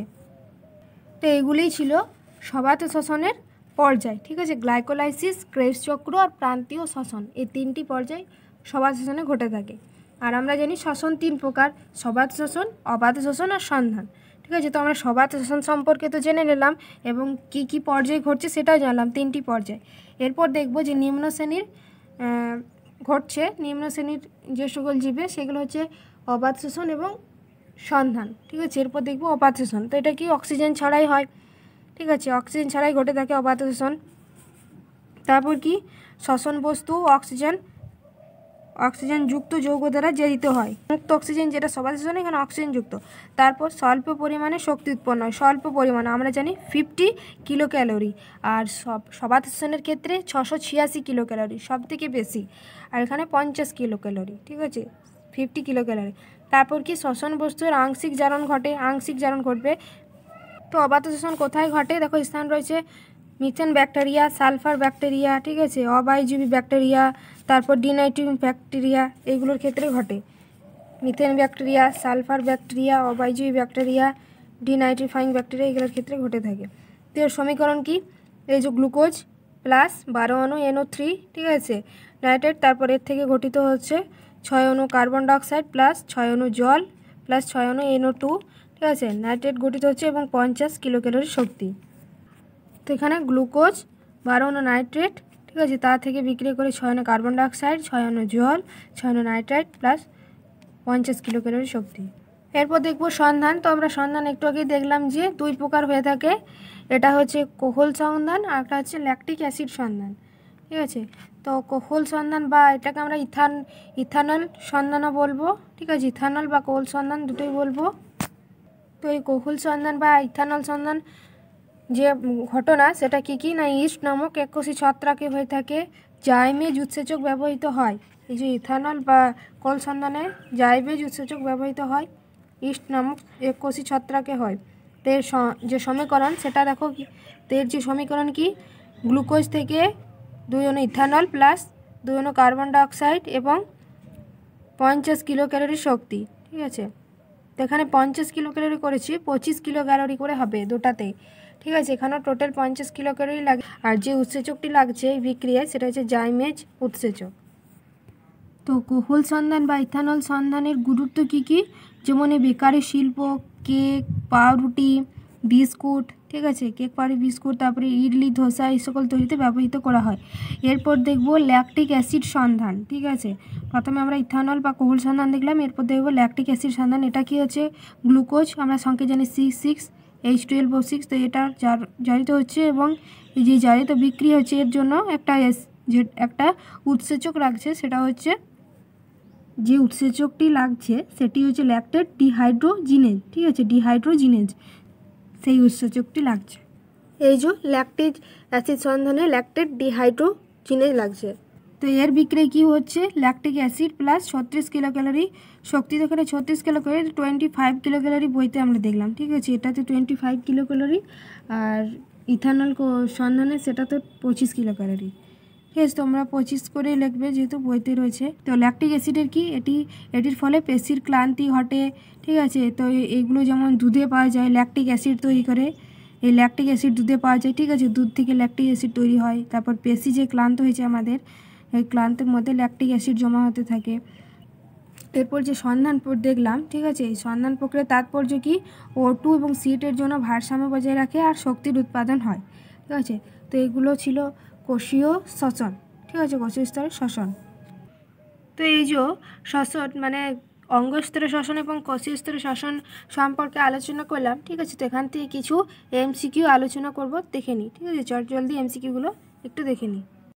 দেখব অঙ্গ স্তরের শ্বসন। ঠিক আছে, তো চলো দেখে নিই শ্বসন কি। শ্বসন কী ধরনের বিপাক? শ্বসন হচ্ছে অপচিতিমূলক বিপাক। কোন জৈবিক প্রক্রিয়ায় জীব O2 গ্রহণ করে এবং CO2 ত্যাগ করে? শ্বসনে উৎপন্ন শক্তি তাপশক্তিতে পরিণত হয়। তিমির শ্বাসঅঙ্গ কিন্তু ফুসফুস। ঠিক আছে, জলে থাকতেও কিন্তু তিমির শ্বাসঅঙ্গ ফুসফুস হবে, এটা কিন্তু একটা ব্যতিক্রম। ঠিক আছে, পায়রার কটি বায়ুথলি থেকে? 9টি। অতিরিক্ত শ্বাসযন্ত্র কোন প্রাণীতে দেখতে পাবো? কই মাছ, যেমন কই, মাগুর, শিঙ্গি, এগুলো হচ্ছে জিওল মাছ, মানে অতিরিক্ত শ্বাসযন্ত্র রয়েছে। কোন প্রাণীর প্রধান অঙ্গ ত্বক? কেঁচোর। ঠিক আছে, প্রধান শ্বাস অঙ্গ ত্বক, কেঁচো। জলজ পরিবেশে উপযোগী শ্বাস অঙ্গ হলো, জলজ পরিবেশে উপযোগী শ্বাস অঙ্গ কি? জলজ পরিবেশে ফুলকা। প্রাপ্তবয়স্ক মানুষের প্রতি মিনিটে শ্বাসকার্যর হার হচ্ছে 14 থেকে 18 বার। ফড়িংয়ের শ্বাস অঙ্গ শ্বাসনালী বা একে আমরা ট্রাকিয়াও বলতে পারি। তারপর আরশোলার শ্বাসযন্ত্রটির নাম হচ্ছে ট্রাকিয়া। মানুষের শ্বাস অঙ্গের নাম কি? ফুসফুস। শ্বাসমূল দেখা যায় সুন্দরীতে, সুন্দরী, করান, এই সকল গাছগুলো মানে যেগুলো লবণাম্ব উদ্ভিদ, ম্যানগ্রোভ বনাঞ্চলে দেখতে পাবো, মানে বিশেষ করে সুন্দরবন অঞ্চলে। ঠিক আছে, উদ্ভিদের শ্বাস অঙ্গ কী হবে? উদ্ভিদের শ্বাস অঙ্গ পত্ররন্ধ্র। ঠিক আছে, মেন হচ্ছে পত্ররন্ধ্র। শ্বসনকালে অক্সিজেন পরিবহনকারী তাম্র ঘটিত রঙ্গক পদার্থটি হিমোসায়ানিন। নিচে যে প্রাণীর শ্বাসঅঙ্গ ফুলকা বলেছে। ঠিক আছে, শ্বাসঅঙ্গ ফুলকা কার হবে? এর মধ্যে চিংড়ির, বইফলকা। ঠিক আছে, তারপর উদ্ভিদের শ্বসন হয় পাতায়। ঠিক আছে, পাতায় হবে বেশি। হিমোসায়ানিন থাকে এমন দুটি প্রাণী। তো হিমোসায়ানিন থাকে কোন প্রাণীর? তো এটা হবে চিংড়ি এবং শামুক। তারপর ফুসফুস, চর্ম, মুখবিবর, গলবিলীয় মিউকাস পর্দা শ্বাস অঙ্গরূপে কাজ করে ব্যাঙের ক্ষেত্রে। ঠিক আছে, ব্যাঙের ক্ষেত্রে ফুসফুস, চর্ম, তারপর মুখবিবর বা গলবিলীয় মিউকাস, এই তিনটি কিন্তু কাজ করে ব্যাঙের ক্ষেত্রে আমরা দেখব। তারপর বুকলাং বা বই ফুসফুস দেখা যায় কিসে? এগুলোর মধ্যে বই ফুসফুস বলেছে মাকড়সাতে আর বিছেতে, কাঁকড়া বিছেতে। ঠিক আছে, বুকলাং বা বই ফুসফুস। আর বই ফুলকা যেটাকে আমরা ইংলিশে বুক গিল বলছি, সেটা চিংড়ি এবং কাঁকড়া হবে। ঠিক আছে, জলের মধ্যে চিংড়ির কাঁকড়া থাকে, তাই ফুলকা। আর ফুসফুস স্তরে থাকে মাকড়সা এবং বিছে। তারপর পতঙ্গদের দেহে শ্বাস ছিদ্রের সংখ্যা 10 জোড়া। দেহতল শ্বাস অঙ্গরূপে কাজ করে। দেহতল শ্বাস হাইড্রাতে নিম্ন শ্রেণী, দেহতল, হাইড্রা, অ্যামিবা, প্যারামেসিয়াম, স্পঞ্জ, এগুলো। শ্বাসমূল থাকে এমন একটি গাছ হলো, শ্বাসমূল থাকে A ও B উভয়। ঠিক আছে, অপশান ডি, সুন্দরী, গরান, এই সকল গাছ। ল্যারিংসে তরুণাস্থি নির্মিত ঢাকনাকে অ্যাপিগ্লটিস বলবো। মানুষের পাঁজরের অস্থির সংখ্যা 12 জোড়া। ঠিক আছে, যেটাকে আমরা বলছি থরাসিক। তারপর ফুসফুসে যে রোগে বায়ুস্থলীর স্থিতিস্থাপকতা হ্রাস পায় সেটা আমরা বলবো এমফাইসিমা। শ্বাসপুষ্প যে মাছের শ্বাসঅঙ্গ সেটি হচ্ছে কই। ঠিক আছে, যেগুলো হচ্ছে অতিরিক্ত শ্বাসযন্ত্র, কই, শ্বাসপুষ্প, কই, শ্বাসবৃক্ষ, মাগুর, শিঙ্গির ক্ষেত্রে যে নলাকার। ঠিক আছে, নলাকার যে শ্বাসঅঙ্গ রয়েছে সেটা। তারপর ধূমপানের ফলে ক্লোম শাখা প্রদাহ সৃষ্টি হয় যে রোগে, তো এটা হবে ব্রঙ্কাইটিস। ঠিক আছে, ক্লোম শাখা মানে তো ব্রঙ্কাসের অর্থ হচ্ছে ক্লোম শাখা, তাহলে ক্লোম শাখা যদি প্রদাহ হয় সেটা ব্রঙ্কাইটিস হবে। ঠিক আছে, এখানে অপশান বিটা হবে না, ফুসফুসের ক্যান্সারটা হবে না, ব্রঙ্কাইটিস। মানুষের ফুসফুসে মোট বায়ুথলির সংখ্যা, এখানে যেহেতু এখানে দেখো 30 থেকে 50 কোটি, 50 থেকে 60 কোটি, 30 থেকে 50 লক্ষ না 50 থেকে 60 লক্ষ, তো এটা হবে অপশান এ 30 থেকে 50 কোটি। বইতে আছে 30 থেকে 80 কোটি, সেটা হবে শুধুমাত্র 30 থেকে হওয়া যায়। ঠিক আছে, কোনটি শ্বাসঅঙ্গের বৈশিষ্ট্য নয়? এটা হবে শুষ্ক শ্বাসতল। তারপর নিচের কোনটি শ্বাসপেশি? তো আমরা জানি বহিস্থ ইন্টারকস্টাল পেশি, আর যেটা হচ্ছে ডায়াফ্রাম বা মধ্যচ্ছেদা। তারপর বইফুলকা দেখা যায় রাজকাকড়ায়। বাঁদরের শ্বাসঅঙ্গ ফুসফুস, গিরগিটির শ্বাসঅঙ্গ ফুসফুস, হাঙ্গরের শ্বাসঅঙ্গ ফুলকা হবে। শ্বাসবৃক্ষ যে প্রাণীর শ্বাসঅঙ্গ সেটি হচ্ছে সমুদ্র শসা, অপশান এ। তো এগুলোই ছিল অঙ্গস্তর শ্বসনের এমসিকিউ। ঠিক আছে, এরপর দেখবো কোষীয় শ্বসন। তো চলো দেখে নিই। তো এই যে কোষীয় শ্বসন, ঠিক আছে। তো এখান থেকে চলো এমসিকিউগুলো দেখে নিই। 1 নম্বর কী বলছে, শ্বসনে উৎপন্ন মোট এটিপির পরিমাণ হচ্ছে 38 অণু। ক্রেবস চক্র কোথায় ঘটে? ক্রেবস চক্র ঘটে মাইটোকন্ড্রিয়ায়। গ্লাইকোলাইসিস ঘটে সাইটোপ্লাজমে। শ্বসনে উৎপন্ন গ্যাস CO2। যে প্রক্রিয়ার শেষে পাইরুভিক অ্যাসিড উৎপন্ন হয় সেটি কি? গ্লাইকোলাইসিসে উৎপন্ন হয় 2 অণু পাইরুভেট। ঠিক আছে, তারপর শ্বসনে অংশগ্রহণকারী একটি কোষীয় অঙ্গাণু যেটা হচ্ছে মাইটোকন্ড্রিয়া। ঠিক আছে, অবাধ শ্বসনকারী একটি ছত্রাকের নাম ইস্ট। গ্লাইকোলাইসিসে উৎপন্ন এটিপি অণুর সংখ্যা, এটা একটু কনফিউশন। ঠিক আছে, বইতে 8 অণু দেখলাম, কিন্তু এখানে অপশান এ রয়েছে 2 অণু। তো আমরা এখানে কোনটা করব? 2 অণুটাই করি। ঠিক আছে, 2 অণুটাই যেহেতু রয়েছে তো 2 অণুটাই করব। তো এটা তোমরা ভালোভাবে গুগলে সার্চ করে দেখবে যে গ্লাইকোলাইসিস উৎপন্ন এটিপি অণুর সংখ্যা, ঠিক আছে, 2 অণু না 8 অণু। তো আমার 2 অণু মনে হচ্ছে। তারপর দেখো শ্বসনের প্রধান শ্বসন বস্তু কি? গ্লুকোজ। গ্লুকোজটাই হচ্ছে বেশি, মানে বলতে পারো 100%-এর মধ্যে গ্লুকোজটাই 90%, আর 10% হচ্ছে প্রোটিন ফ্যাট। তারপর অণুজীব যদি জল অঙ্গকারে, যেটা শর্করা অক্সিজেনের অংশগ্রহণ ছাড়াই আংশিক জারিত ভেঙে, ঠিক আছে, মানে আংশিক জারিত করে ভেঙে ফেলে এবং শক্তি নির্গত হয়, সেটি কোন পদ্ধতি? সেটা হচ্ছে সন্ধান। 10 থেকে সি। শ্বসনের গতিশক্তি মুক্ত শক্তির কত শতাংশ এটিপির মধ্যে আবদ্ধ থাকে? 40%। তো শ্বসন সম্পর্কে কোন তথ্যটি সঠিক নয়? তো এখানে দেখো কোনগুলি সঠিক, প্রথমে দেখে নেব। শ্বসন কেবল সজীব কোষে ঘটে থাকে, ঠিক। তারপর শ্বসন মুক্ত অক্সিজেন যোগাযোগে বা মুক্ত অক্সিজেন ছাড়া ঘটে, এটাও ঠিক। শ্বসনকালে তাপমাত্রা সীমিত থাকে, এটাও ঠিক। শ্বসনে উৎসেচকের প্রয়োজন হয় না, এটা ভুল। উৎসেচকের প্রয়োজন হয়। তারপর 1 গ্রাম মোল গ্লুকোজ বলতে বোঝায় 180 গ্রাম গ্লুকোজ। সবাত শ্বসনের প্রথম ধাপে 1 অণু গ্লুকোজ ভেঙে গিয়ে যে পরিমাণ পাইরুভিক অ্যাসিড উৎপন্ন হয়, পাইরুভিক অ্যাসিড বলেছে। ঠিক আছে, কোশ্চেন নম্বর 14-এর দাগের অপশান বি হবে 2 অণু। ঠিক আছে, সবাত শ্বসনের প্রথম ধাপে বিক্রিয়াটি ঘটে সজীব কোষের কী হবে? সাইটোপ্লাজমে। তারপর সবাত শ্বসনের প্রথম পর্যায়ে ড্যাশ অণু এটিপি উৎপন্ন হয়। কত অণু এটিপি উৎপন্ন হয়? কোশ্চেন নাম্বার 16 বি 2 অণু। তারপর শ্বসনের দ্বিতীয় পর্যায়ে পাইরুভিক অ্যাসিড অক্সিজেনের উপস্থিতি সম্পূর্ণ ভেঙে পরিণত করে কি? কোশ্চেন নাম্বার 17-এর দাগে সি হবে জল এবং H2O। ঠিক আছে, তারপর সবাত শ্বসনের দ্বিতীয় পর্যায়ে বিক্রিয়া ঘটে হচ্ছে মাইটোকন্ড্রিয়াতে। দ্রুত অনিয়ন্ত্রিত জারণ দ্বারা বস্তুর শক্তি মুক্তি ঘটে, সেটা কি? দ্রুত ঘটছে।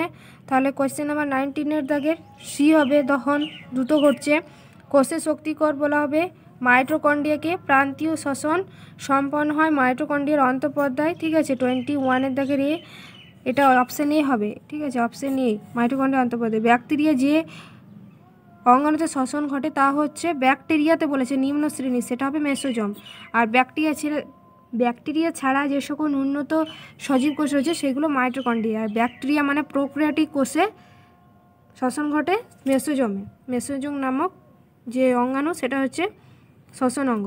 ব্যাকটেরিয়া বা প্রোক্যারিওটিক যেগুলো নিম্ন শ্রেণী। তারপরে সবাত শ্বসনে 1 গ্রাম অণু গ্লুকোজ জারিত হয়ে যে পরিমাণ তাপ শক্তি উৎপন্ন হয় সেটা হচ্ছে 686 কিলো ক্যালোরি। ঠিক আছে, অপশান সি হবে। Question number 23 option C. ভেসিকোষের অবাধ শোষণের ফলে নিচের কোনটি উৎপন্ন হচ্ছে?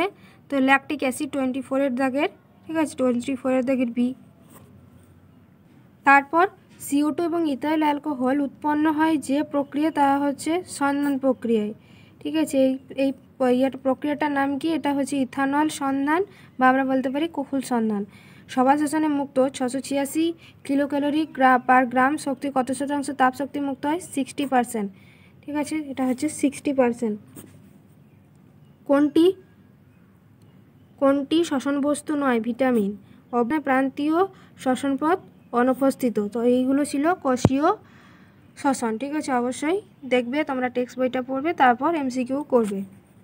তো ঠিক আছে, পরের ভিডিওতে পুষ্টি সম্পর্কে আমরা দেখব, যে উদ্ভিদ পুষ্টি রয়েছে, প্রাণী পুষ্টি। ঠিক আছে।